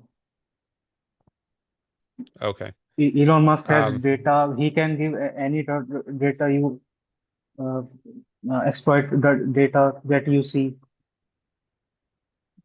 okay. He can Um, share as much fake information to as much people as he wants, so that you will vote Trump. okay. Just want to mention, I'm going to come back to you in a second, Tarun, but I just want to mention, if anyone else wants to call in, feel free to. You don't have to wait till this call ends. I don't know when it will end, but if you want to get in line, and if anyone else wants to call in, that's okay. But I'm fine to continue with this call right now. So, you were saying that someone like Elon Musk can try to rig the system. Um, I and that's a problem. Like, he can buy his way into having his way. Like, if he wants Trump elected, because he's rich, he can just buy the votes he needs for it. Um, or if he Yeah, wants pollution caps to be lifted so that he can go around the world polluting with his jet. And then, because he's got a lot of money, he can just pay off the governments and maybe bribe people to get his yeah, way. Is that the idea? yes. Okay. Of course, S- otherwise, s- what was the reason of for Elon Musk uh, to let Trump win? He was running his company. Who was stopping him? Okay. Yeah, so let me reply to some of this, or at least try to reply. Um, I don't know that I have a very polished answer. And I said this in a previous live stream with someone who asked this. He made this sort of point about bribery. And I had like a rough sketch of an answer, but I guess I can further polish it in this call, or try to. Yeah. So one response I have to that is that economic power, like the power you have, the power of money, is different than political power, or the power of force or coercion. So you can try to bribe me, for instance. Um, I don't think it's going to work. Like, you could try to bribe me to become a promoter of socialism or communism instead of capitalism. But just offering me money is insufficient to get me to do that. You can only uh, get me to say something with my consent. So I have to be open to the bribe. So that's one point I would make. And I think, Elon Musk, he can try to bribe. I don't know if he has. I don't follow very closely. Um, He's the but most fake news spreader in the world. His own AI chatbot has said Grok. he's the most fake news spreader in the world. Okay, well, Yeah. I'm not gonna take a position on that. As I said, I don't follow And very he closely. also has the most followers on the X. Okay. Well, I mean, there are laws in place against things like defamation. So if you spread lies about someone, at least of a certain kind, uh, you say someone is a serial killer or a rapist or a child molester or something. And if these are just baseless and arbitrary claims, and if you can show that these are doing damage to someone's reputation or income, if they can no longer run their business or make any profits because everyone is boycotting them because they've bought into your lies about them, you can sue someone in court and get awarded damages for defamation. So there are laws already on the books, and properly so, I think, laws against spreading at least certain kinds of fake news or fake information, you might call it, if they have material damages against someone. So um, I guess I think there are limits to the kind of influence you can have on social media, even if you have, if you have millions or, billions of followers. That doesn't mean that in a capitalist system that you can do whatever you want to do. I mean, that person could lose his billions and no longer have billions of followers. You could take that person to court, sue them, and you might say, all right, well, they can bribe the judge in their court case and, buy off the judge. But again, that can only be done with the consent of the judge, because people have free will, and just offering someone money does not force them to do a certain thing. Otherwise, you would be able to bribe me to start promoting capitalism. Sorry, to start promoting communism or socialism. And And I contend that's not going to work. If you uh, if you doubt so it, go ahead and try. so Um, why don't you think that he didn't get sued yet? Even after so, spreading this much misinformation, he said climate change is a hoax. I think this is a why do I think there's so much misinformation, such as that climate change is a hoax? yeah. No, he said That's what Musk said. yes. Uh, well, I don't know exactly what he said about climate change being a hoax. Like, I don't know that anyone, or at least, yeah, I don't know that anyone says That climate change per se is a hoax as opposed to catastrophic climate change. Like, if they're, that's at the least if they're most being, capitalists have said.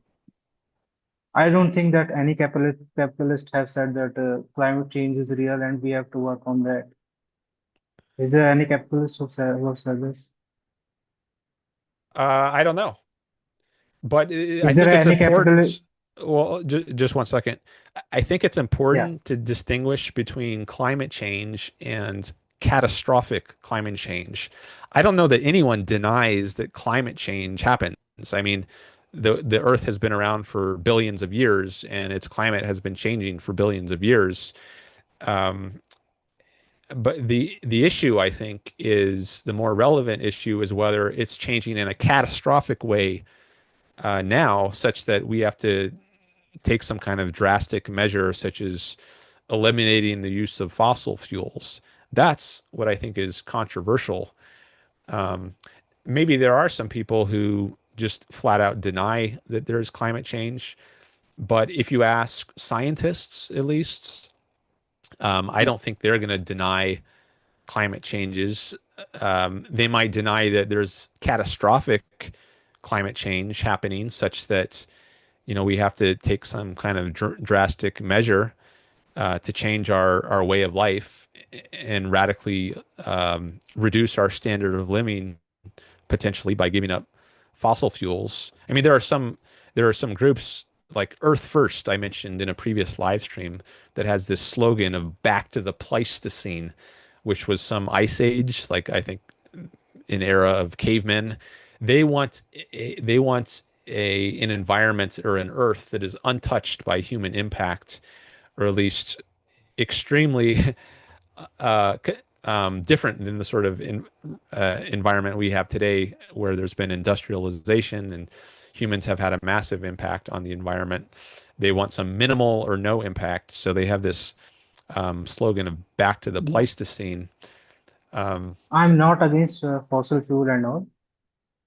And okay, the 1% population in the world has caused 50 to something percent of carbon emission. That's what I'm against. you're against a certain amount of carbon emissions. That's 1% what? population, 1% top capitalist, of course. They are responsible for 50% carbon emission. Oh, 1% of the population is That cause responsible climate change. That for cause climate change. 50% of the Yeah. carbon emissions.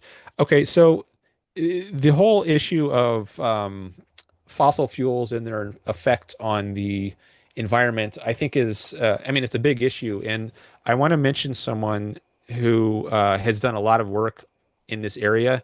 His name is Alex Epstein, and he's a specialist on energy issues and environmental issues, but he comes at them from a pro-human framework, which I think is missing from a lot of the analysis that you hear. I think a lot of people are not considering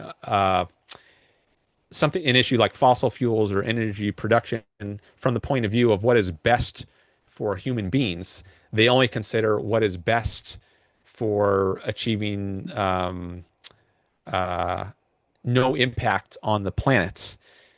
And I don't know if explicitly they use that as a standard, but I think at least implicitly, many people hold that because many people they don't consider the massive benefits of fossil fuels, which come with carbon emissions.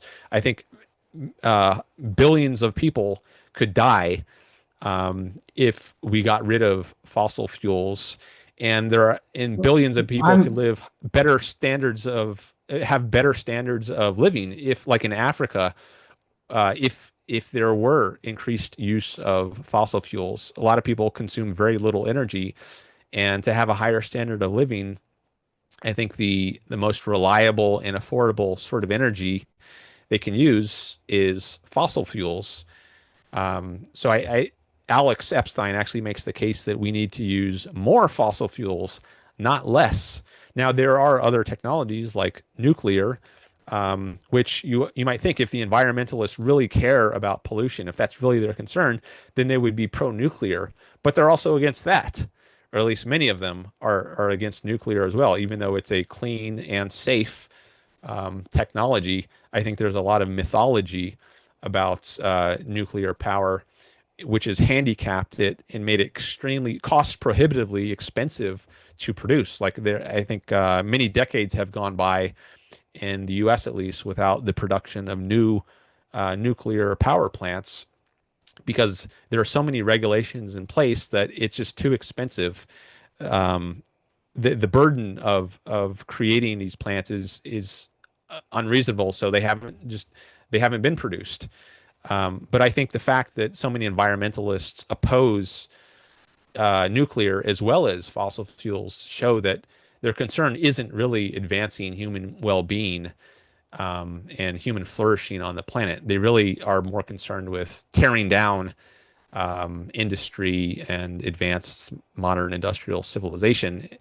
Um, but let me pause there and see what you want to say. I never said that I'm against fossil fuel. I'm against that 1% is getting all the benefits of fossil fuels, of money, of everything, and they will get the least affected by Okay, climate change. so you just don't like the ratio.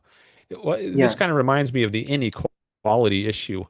Um, so if you can prove that, and I don't think inequality of wealth is a problem necessarily. It depends on how you got your wealth. If you stole the wealth, then that is a problem. But if you got it through voluntary transactions, then it's fine. Likewise with pollution, I guess if someone pollutes more than other people, but by flying his jet, 7 miles high in the atmosphere, and the pollution is just there in the atmosphere, but it's not having some kind of negative effect on people down on the surface of the earth. Well, should that really be a problem that needs to be addressed? If you can show that it is, if it's somehow, if someone is like spewing smoke into your yard, if there's a factory next door to you, and they're spewing smoke into your air, so it's hard for you to breathe, and you get a cough, and maybe you get sick. I think that's a sort of case where it's clear that there's damage being done, and maybe you could take that person to court to get their factory shut down, or they have to move somewhere else. But But so the if flying it's jet, just someone just flying up in the atmosphere, then I don't think it's as obvious that that person is having a negative effect on your life, such that it would be appropriate to sue them in court and stop them from doing that. flying the jet is not the worst. It's one of the worst that they are doing. The worst that they were doing, first of all, in the making of the jet. How much Oh, resources did that jet use to that jet use to make that jet? okay. So the fossil fuels are It's that go way into way the way making. yeah, it's way way way more. That in that much resources, uh, thousands of people could live. Okay. So the fossil fuel resources that were used to make It's a jet yeah, are it's only about resource injustice that 1% is using uh, almost I think the uh, most of the resources are used from that top 1% capitalist only to make their products. And okay. how will they sell that product that I have also told you through exploiting our mind. Okay, so this raises the issue of resources and whether they are finite. Yeah, resource injustice. Yeah, so the resources that go into making something like a jet, like are rich people unfairly getting access to a large proportion of those resources, such that other people don't have enough resources available to them. Yes, So, if I can give you one example. okay, So in India, if you know Mumbai, yeah, so in Asia, Mumbai has the most richest people in Asia. It has the most billionaires, but it also has the biggest slum area in the world. hmm yeah. So That's what capitalism do. okay. So Mumbai has the richest people in Asia, but also the biggest slums in Asia. So there's massive wealth inequality. So, as I've said before, I don't think inequality per se is a problem. I think it's how the inequality comes to be if it's a result of force. Now, I think India needs more capitalism, more freedom, not less. And I've heard that countries, in particular India and China, um, millions of people have come out of poverty because those countries have become freer over the Yes, last in India, few decades. yes, in India, capitalism is increasing, but uh, there's the other things that are also increasing. Income inequality has increased. Okay, but I don't think that is a bad thing. I think Climate change has increased. if everyone is getting richer, but some people are getting richer at a faster rate than others, then what's the problem?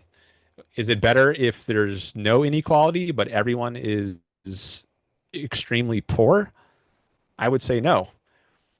I think if you respect this principle of not initiating force, or to put it positively, of respecting freedom, if freedom is respected in a country, then I think everyone will become wealthier, or at least people who try. I guess you could choose to be a bum. You could abuse your freedom or misuse it and just choose not to work, but that then it's your fault, right?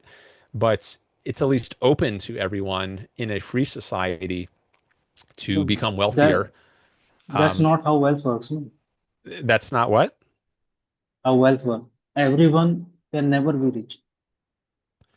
Well, how do you define rich? I mean, Uh, if it's you define rich as being, people in, I think poverty is a relative thing. So what counts okay. as poor, like quote In poor people might have iPhones and cars, or at least people who are called poor in the United States. Um, yeah, but that's in a you, much different kind of poverty than people who are in sub-Saharan Africa or maybe Indian slums who are living on $2 a uh, day and they don't have a car at all or an iPhone. yeah, So, there's a research on that. If you can, uh, if you can look up on that also. So what it says in US, the average American uh, uh, do almost 38 ton around carbon emission per year or month. I don't know. If every country do that, that's how every person in world will become rich. Even though in America everyone is not rich. Even if all the country will have same carbon emission that US have, then it requires almost 26 Earth resources to do that. okay, let me just say something about these environmental claims about facts. And so I think environmentalists have been peddling doomsday scenarios for decades, maybe going back to the 60s, and it hasn't come true. And I think that's the case, Wow. despite more use of fossil fuels. So I think there is a lot of mythology about the negative effects of Mm, fossil eh, fuels, and I think it's not appreciated. This is something that Alex Epstein talks a lot. The positive benefits of fossil fuels are not appreciated, and I think even not considered in many cases, as to how much they improve people's standard of living. And people only consider this issue of negative effects, but even those I think are radically overstated. I haven't noticed any discernible effects in my mm, lifetime. I'm older than 40 years old. I haven't noticed any change in the environment, and I think there's a lot of misinformation about the effects of climate and a lot of scaremongering because you need, I guess, because in order to get the well, government to step don't you in, you think have to that sell this Earth's, narrative, these Earth's doomsday temperature myths. has increased every year? Excuse me? Earth's temperature has increased every year. Maybe it has, but how much? I think the degree is very relevant. Like I've heard Alex say that over the last century, there's been 1.5 degrees Celsius of warming. Um, and that might even be a good thing. I mean, more people die. He has cited this statistic many times. More people die from cold related deaths than from heat related deaths. So maybe if the earth warms up a bit, that would actually be a good thing and people's lives would increase. I mean, I think a lot of people, they move down to That's Florida away from, that's the the most cold north. that's the most capitalist propaganda that I have heard. I've heard this before also. Now, why are That's they agree capitalist on this? propaganda. Well, if you're going to make Yes. that claim, you need to, I would want to see some evidence for it because Alex has researched this extensively. He's written 2 books. His first book was The Moral Case for Fossil Fuels, which was a New York Times bestseller. And then his most recent book was Fossil Future. And I've been listening to him for years, and I think he's done a lot of great work. And I don't know your credentials or track record at all. So if you just come on here and assert that this is capitalist propaganda, well, Let me tell that you doesn't how carry much weight with me. So what they were saying. What they were saying. Let me tell you what they were saying. So, yeah, what was there that um, if Earth's temperature will increase, then the places that are colder, like Florida, that whatever you have said, there it is uh, green area. Now, when the ice will melt, there will only be like grasses only. Now they will get more land to exploit, to take out more resources. I didn't follow that. You said if the ice melts, then there's more land What is under for the ice? What is under the ice? if the what about the water under the ice? Water. Uh, Ice is I made up of water. yeah. Okay, so the ice melts and then what? And then what comes up? Oh, the water level increases. That's what you're saying? No, no, no. Then the grass comes The in the grass places. comes. Yeah. Then there will be no ice. So the grass will the ice is uh, on on above of grass. Oh, Now well, when the I mean, ice I think when ice melts, then there oh, will be okay. grass only, Okay. or there will be stone.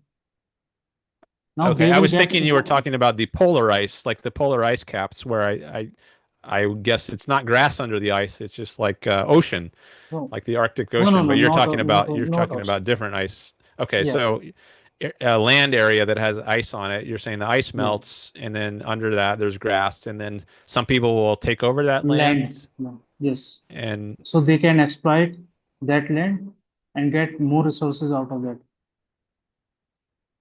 okay. Now, Well, I mean, there's the places now that have ice and grass underneath it, and you could just the have a system of private property.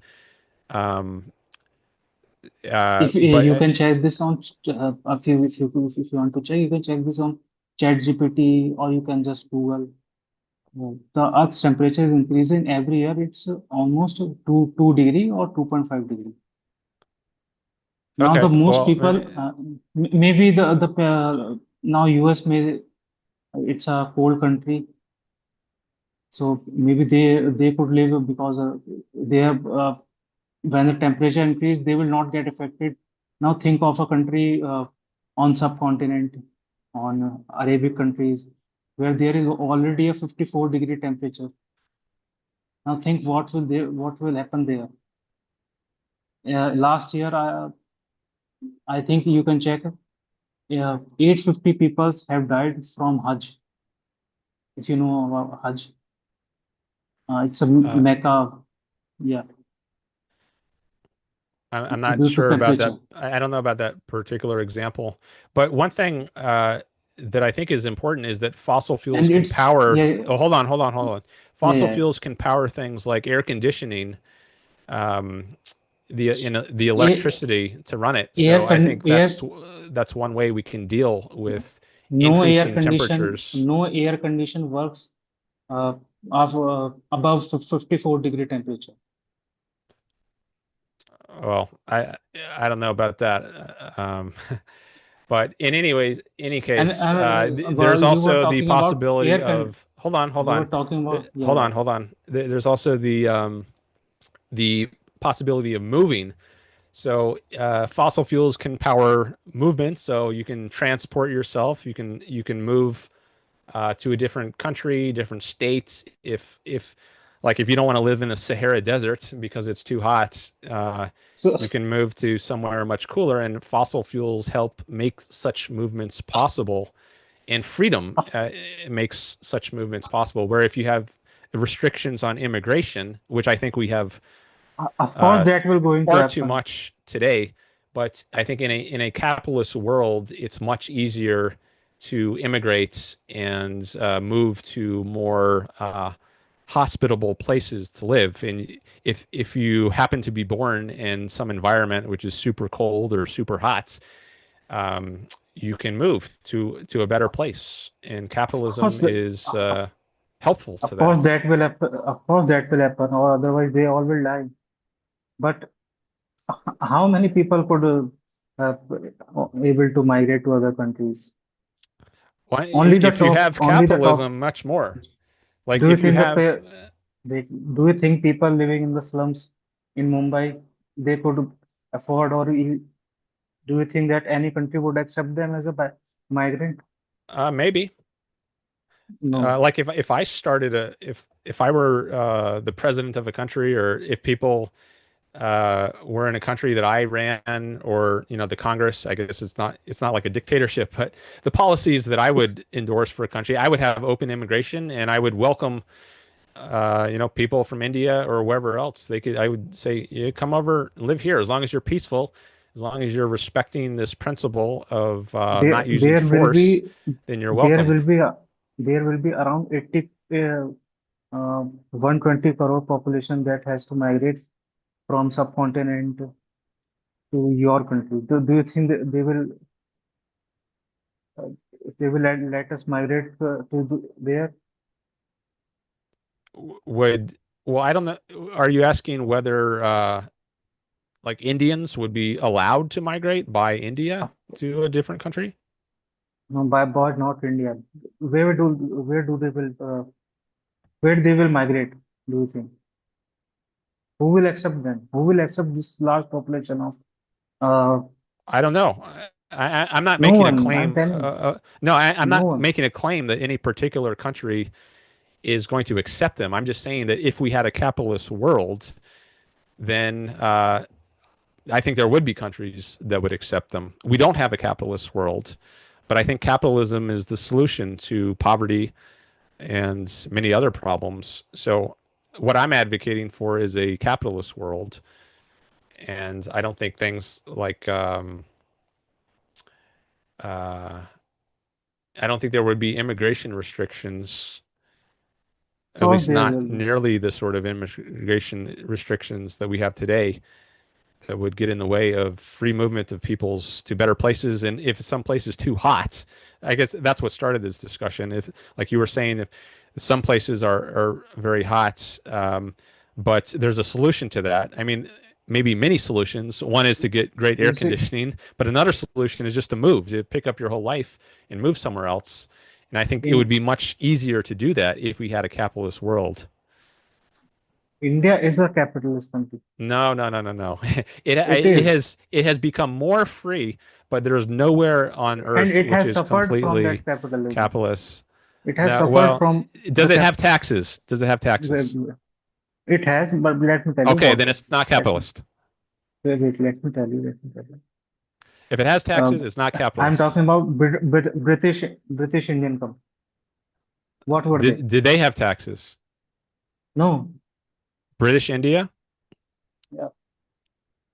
Okay. Did they have any kind of initiation of force? Any kind of government regulations? They were, yes, they have revolutions. If they had Had government regulations, they're not capitalist. I mean, given the way I was defining regulations before as involving the initiation of force. But Tarun, I see there's another person trying to call in right give now. me any if you could give me any practical uh, society or in history or even now that is a To the capitalist extent society and it's societies, working yeah, very to the properly. extent societies have approached capitalism, they've done better. So there's no purely capitalist example.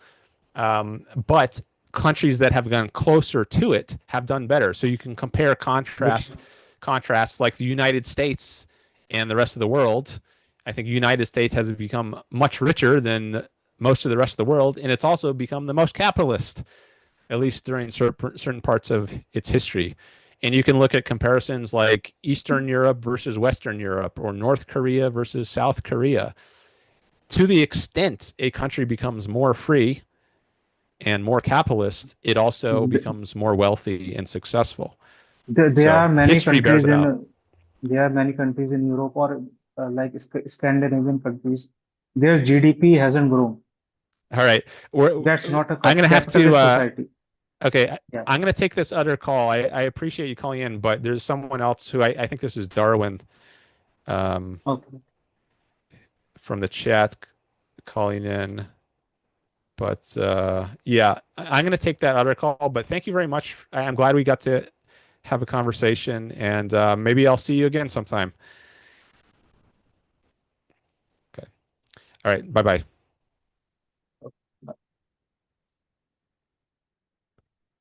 Okay. Okay. So 646. I think that's Darwin. I'm not going to read the whole number, um, but I think that's just a moment.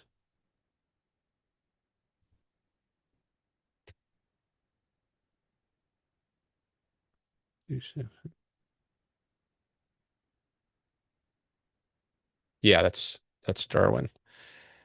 Okay. Before I let you in, Darwin, let me just take a quick look at the chat. Let's see what else is going on in there. Oh, there I see we got Oh No's in the chat. Haven't seen him for a while.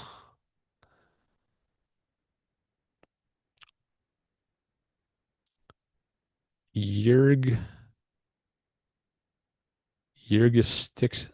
Okay, I don't know how to pronounce that, but I'm just seeing some other people here in the chat. And I'm not going to have time to read them all the chats right now, but I'll read them later, at least after the live stream. But I'm just taking a quick glance now. See, we got Kutababa here. Darwin says Alex is paid by the fossil fuel industry. Really? Do you know that? So you're saying he's not objective? I think that's maybe that's what Darwin's calling in to talk about.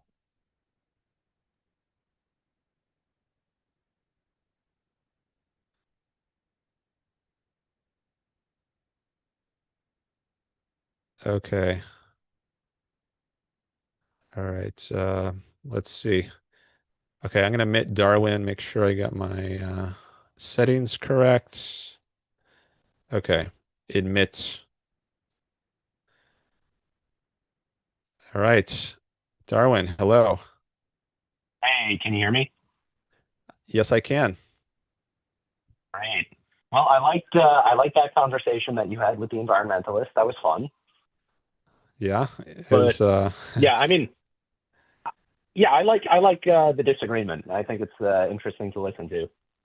Yeah, I definitely like to interact with people who have different points of view. I don't want to just preach to the choir all the time. I like to try to Hmm. change minds or expose people to new perspectives. And I guess you that would include you because you have a different. So Darwin, for anyone who doesn't know, he heard me on the Majority Report with Sam Cedar, who is a leftist, and Darwin has called in a few times. So you can check out my previous calls with him. But here he is back for another call. So was there a particular topic you wanted to chat about today? Yeah, I know this is a bit of a bugbear of mine, but yeah, I think that you tend to diminish the effect of money in politics.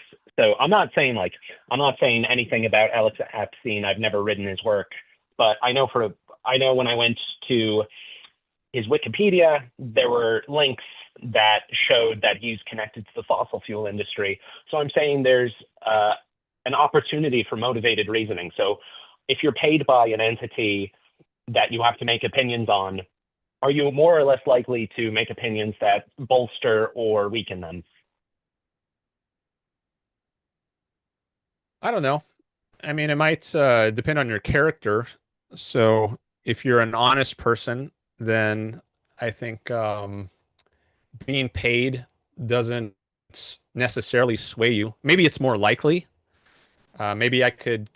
grant that, but to assert in a given case about someone that their opinion is being shaped by whoever is paying them. I don't know that he is being paid by people in the fossil fuel industry. Maybe he is, but that wouldn't be enough for me to conclude that his opinions are not objective or not worth listening to. That would be a kind of maybe ad hominem attack to not consider what his actual arguments are, but just to look at his circumstances. There's different kinds of ad hominems. I think in intro philosophy classes, they often break it down into ad hominem circumstantial and ad hominem personal. I don't remember all these subtle details about them, but maybe this would be in the category of ad hominem circumstantial, where you don't listen to someone's arguing about something. You just look at the circumstances of their life, like who's paying them, and you just immediately dismiss them. So there's nothing he could possibly say that you would consider, because all you have to know about them, oh, he's getting paid, so I can just ignore his arguments. And Yeah, I'm is not saying that we is should that a ignore his valid? argument, but it definitely feeds into it. So you can have a prior about somebody that can make you more or less skeptical about them. So for instance, people who were paid by the tobacco industry were not saying that there is a causal connection between tobacco and cancer. So I'm not saying it completely refutes what he's saying. I'm just more skeptical of him now. I mean, that's okay. I think that's fair, but that just takes me to the next stage of the conversation. So, like, okay, now that you come in with this skepticism, now let's go to the arguments. Let's talk about what he actually says. Let's look at the facts he actually cites. Do you say something incorrect about those facts, or something about how he's interpreting the facts that's wrong? Does he make some kind of argumentative move that is invalid? That's the next part of the Yeah, conversation. I completely agree that I would have to look at the substance of what he's written, but I wanted to more talk broadly about money and its material influence on people. So what I wanted to ask you specifically is, do you think that lawmakers in the House of Representatives and the Senate should divest from purchasing in the stock market for things that are not like ETFs or indices that just track the S&P 500? Because the things that they legislate on are going to affect private corporations that they may have a financial interest in. Okay, so I haven't given this much thought. So maybe my safest answer, or my honest answer, I would have to say, is right now is I don't know. I haven't thought this through. Maybe it's appropriate for now. There's a question as to whether they should have control over industries in the way that like regulatory agencies do. So I don't think there should be things like solar and wind subsidies, or fossil fuel subsidies. As I mentioned earlier in this stream, I don't think the government should subsidize private businesses at all. Now, if you're a politician and you're giving out subsidies, then Mhm. maybe you'll invest. Like if you give subsidies to a Mhm. solar company, now you're going to go invest in the stock market, knowing that they're going to get this subsidy, and I don't think that's right. But I think the So, root of but the problem there is that there shouldn't be subsidies in the first place. Like if you build on that, like some further corruption of now I'm going to invest in the stock market in this company that I gave stolen taxpayer money to, well, maybe you could say that's an additional layer of corruption. But I think the root corruption, which I want to combat, is that the government is getting involved in the first place with So something like by a that subsidy. logic, so when we give defense contracts to countries like Israel, we give them billions of dollars of grants that allow them to purchase weapons from American companies like Lockheed Martin. So what's happening is that the Congress is taking tax dollars from Americans. They're packaging into grants to Israel. Israel then purchases weapons from private US corporations, meaning that the taxpayer is effectively subsidizing these private weapons manufacturers to give weapons to Israel. So by that logic, if you're against the subsidization of private companies, are you also against these defense grants? Well, I'm against coercion, so I don't think you mentioned taxpayers.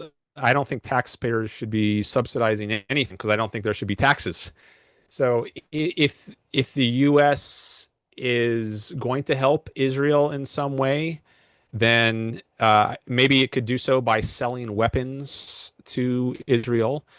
But I guess the money that is used to produce those weapons that the U.S. government then sells to Israel, maybe because Israel is an ally and they're gonna maybe attack Iran so that Iran doesn't attack the United States or something. If we're somehow helping out an ally, say by selling them weapons which were manufactured in the US, okay, maybe that's fine. But then I would say the manufacturing process of those weapons has to be funded by voluntary means. It can't be funded by taxation. So if you are going to donate money to the government to support the military, for instance, you do so knowing that some of that money might be used to produce weapons, which are then sold to allies like Israel to fight enemies, so that they're less likely to attack us. But it's all known in advance.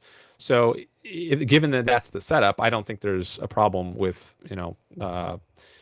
funding weapons for Israel. But that's a different system than we have now. That's a system that doesn't involve taxation at all. It's all voluntary.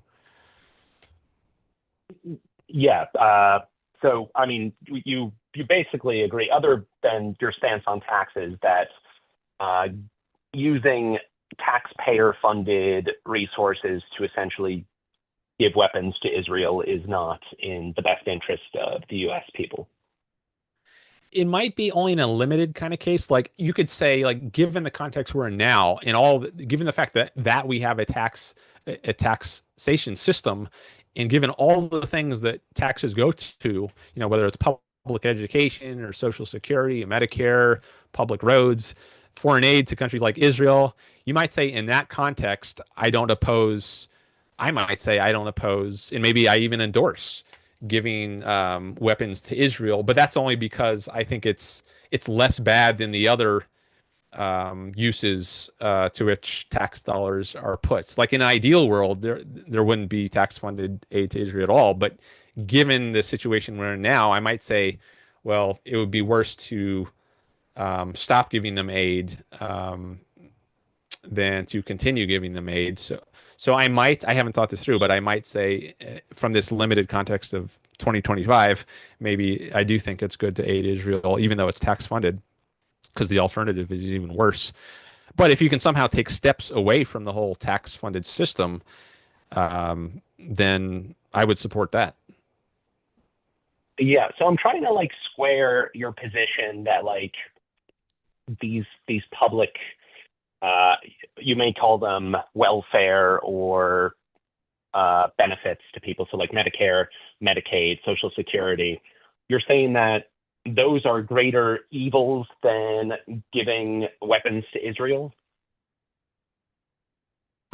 I don't know. I haven't thought about it in those terms. I haven't done a ranking in my mind. Like maybe there's an easier case.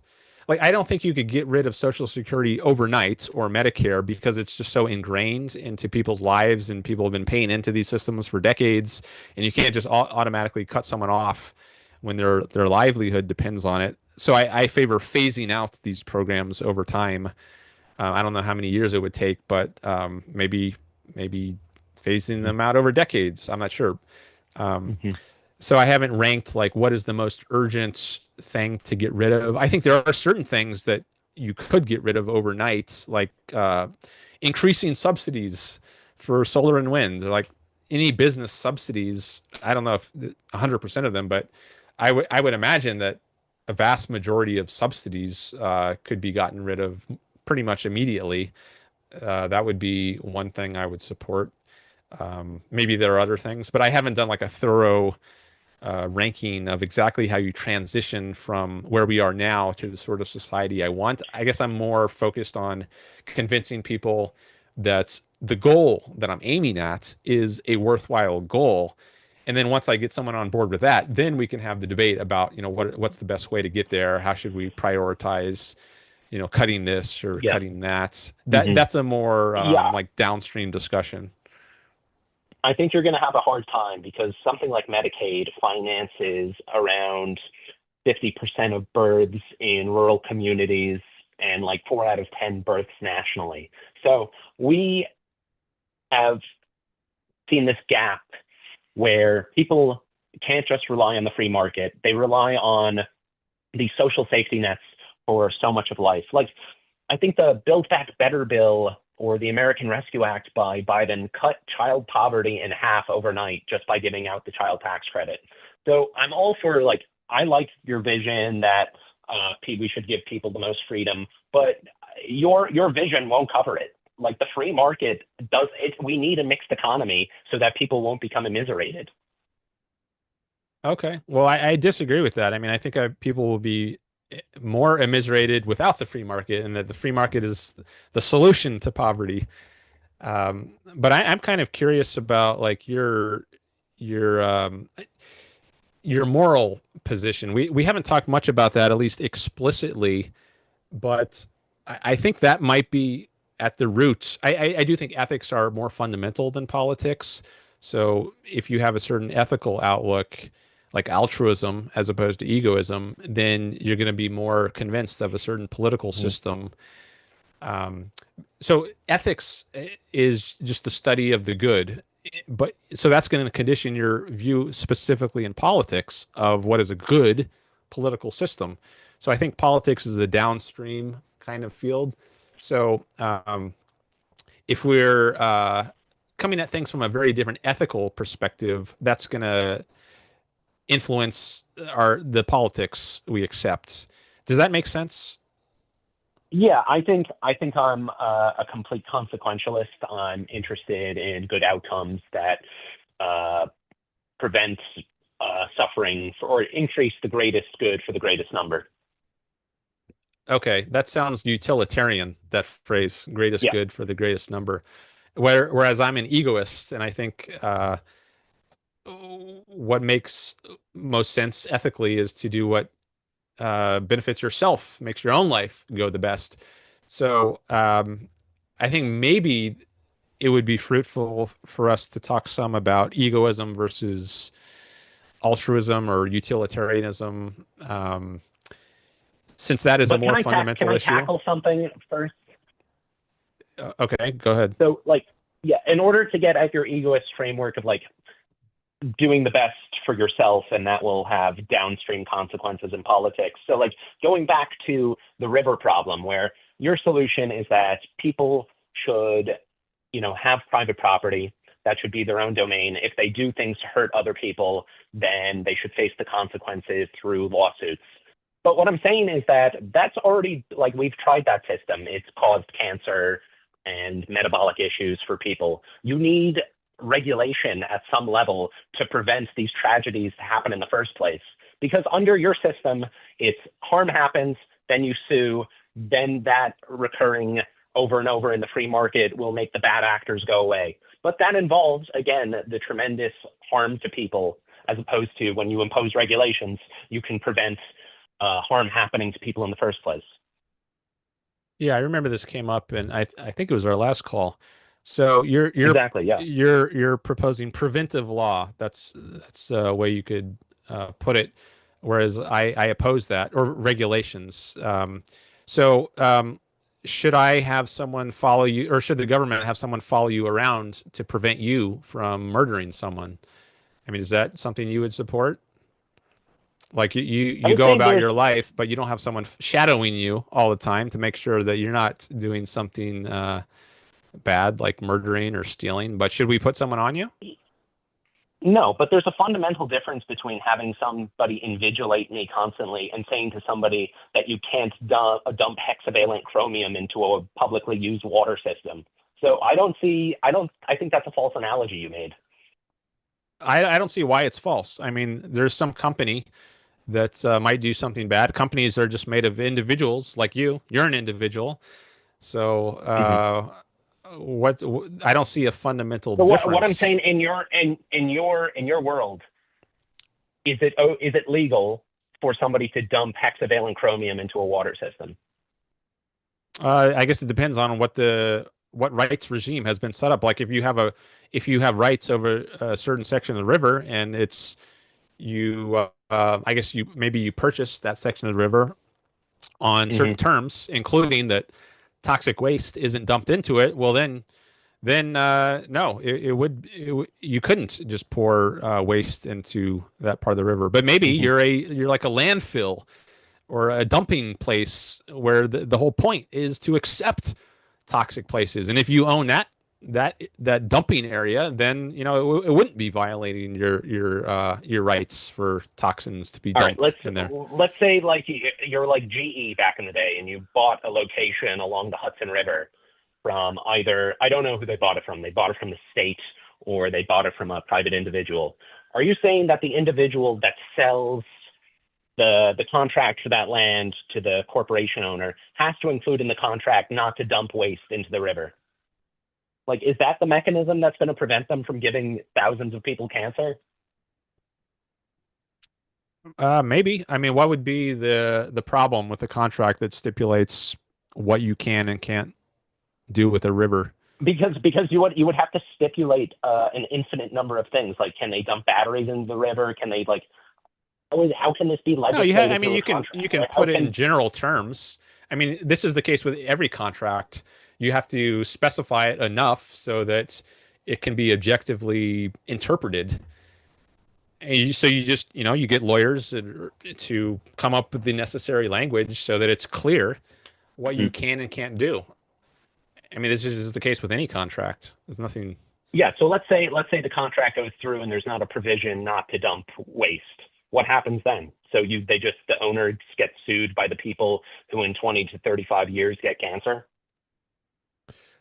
If there's no provision about dumping wastes or any other provision that would imply that you can't dump waste, then I guess you couldn't take someone to court over that. Maybe that's a bad contract, and Okay, maybe it's your fault or whoever's fault who made this bad contract that it wasn't protecting them sufficiently. so because of the private interaction of two individuals, up to however many people who live downstream of the river has to face those consequences of those two bad actors.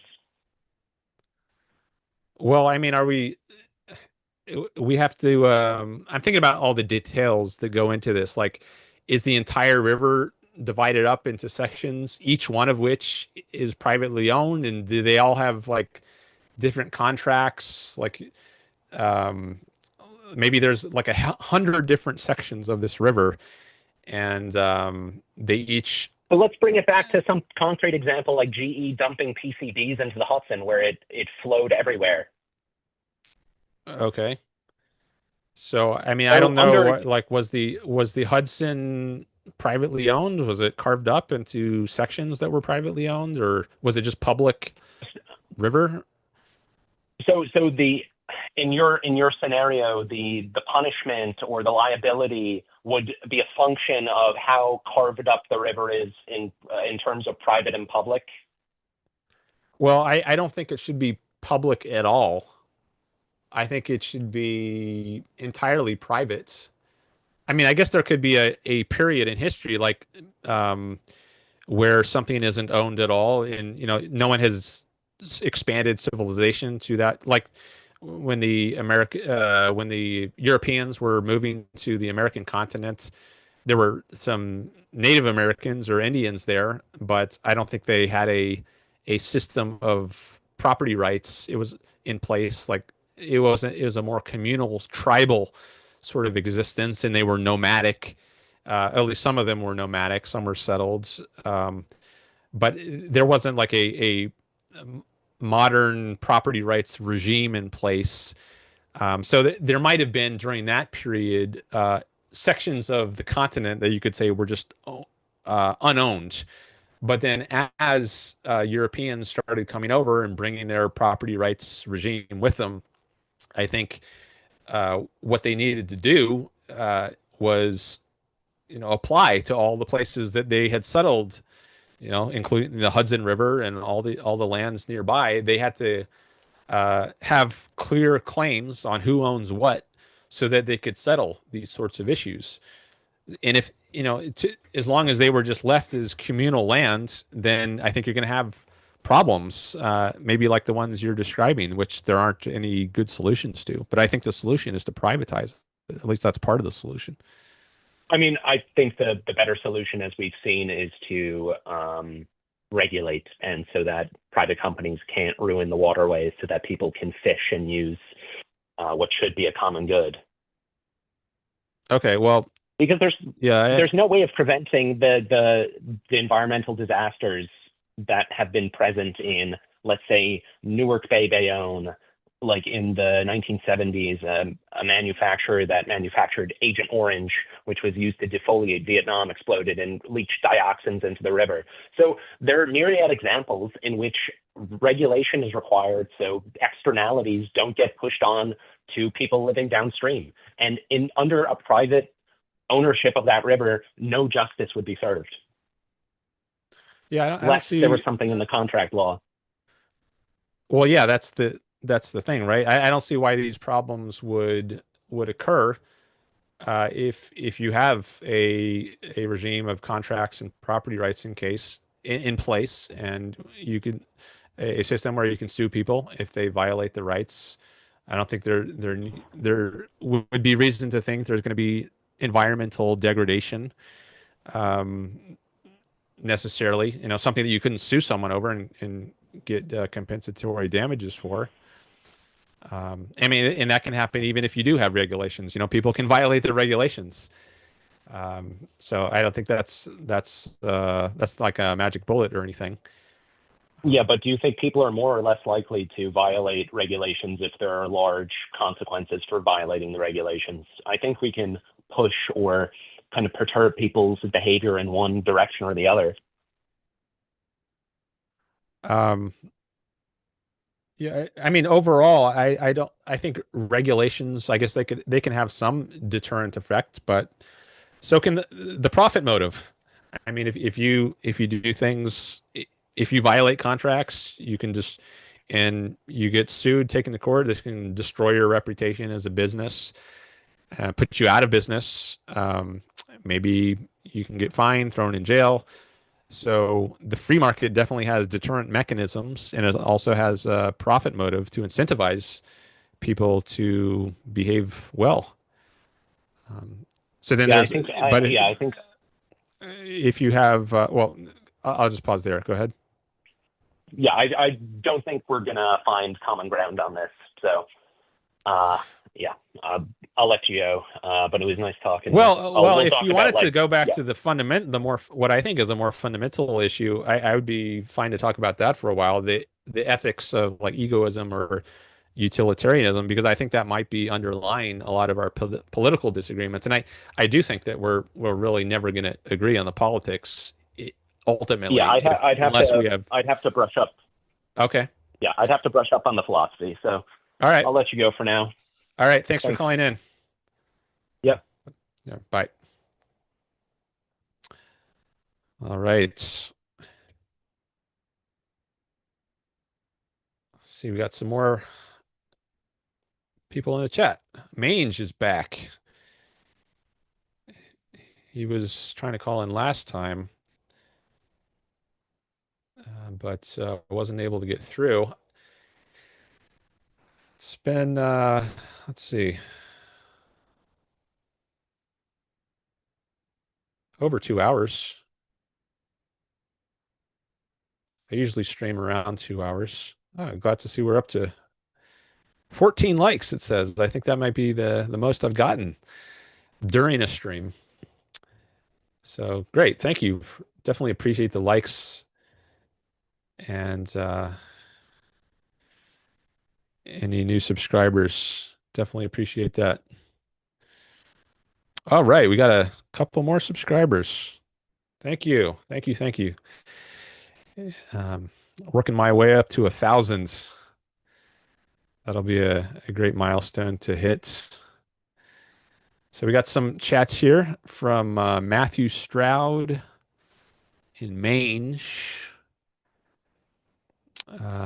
Mange asks, who is this caller? This is Darwin. He's called in a few times before. You can see some of his previous calls.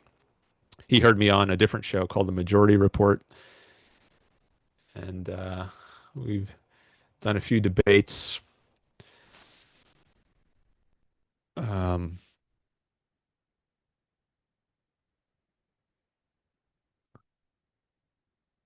he says, why not preempt the damage?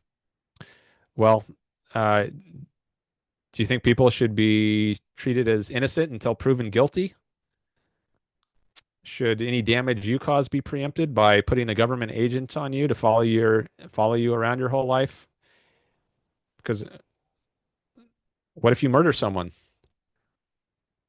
Um, what if you rob someone? That's possible, right? So should we regulate you by putting a government agent on to follow you around? Or should we treat you as innocent until proven guilty and grant you freedom? Um, and then if you do something wrong, you can then you can be punished or arrested. Even if there are regulations, you can still do something wrong. So it's not like regulations are a magic solution that will prevent bad things from happening. I mean, if people are bad, they're putting a law on the books is not gonna necessarily stop them from doing it. Like, or else laws against murder will automatically prevent murder. So I guess the issue is, well, maybe one issue is what's more likely to result in a good society, and what is a good society? Is it a society of freedom where people can do as they choose until there's evidence that they've done something wrong, or do you want a society where people are treated as guilty and regulated and stopped from being able to act on their own judgment? And who's going to regulate the regulators? What if they do something wrong? Do we have to put agents on the agents? Um, all right, so let me try to read some of these, a few more of these chats. Simon says he had AC in Mumbai. I guess that he's replying to CodeCraft there. Um,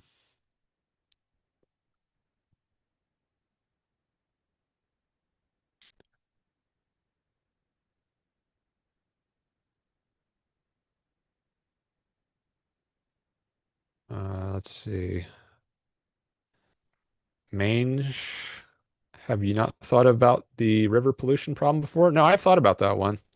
Actually, that's why I brought that example up, because I have thought about that one. Um,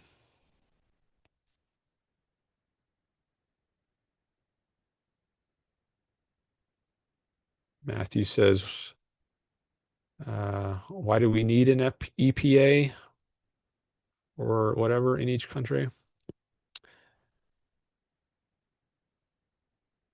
Okay, I think maybe I should just read these later.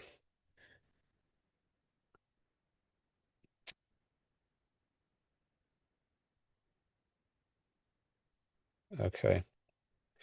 Yeah, I think this is I don't want to take too much time just reading these, catching up on the chat when you all, maybe you've been reading them as they've been going along.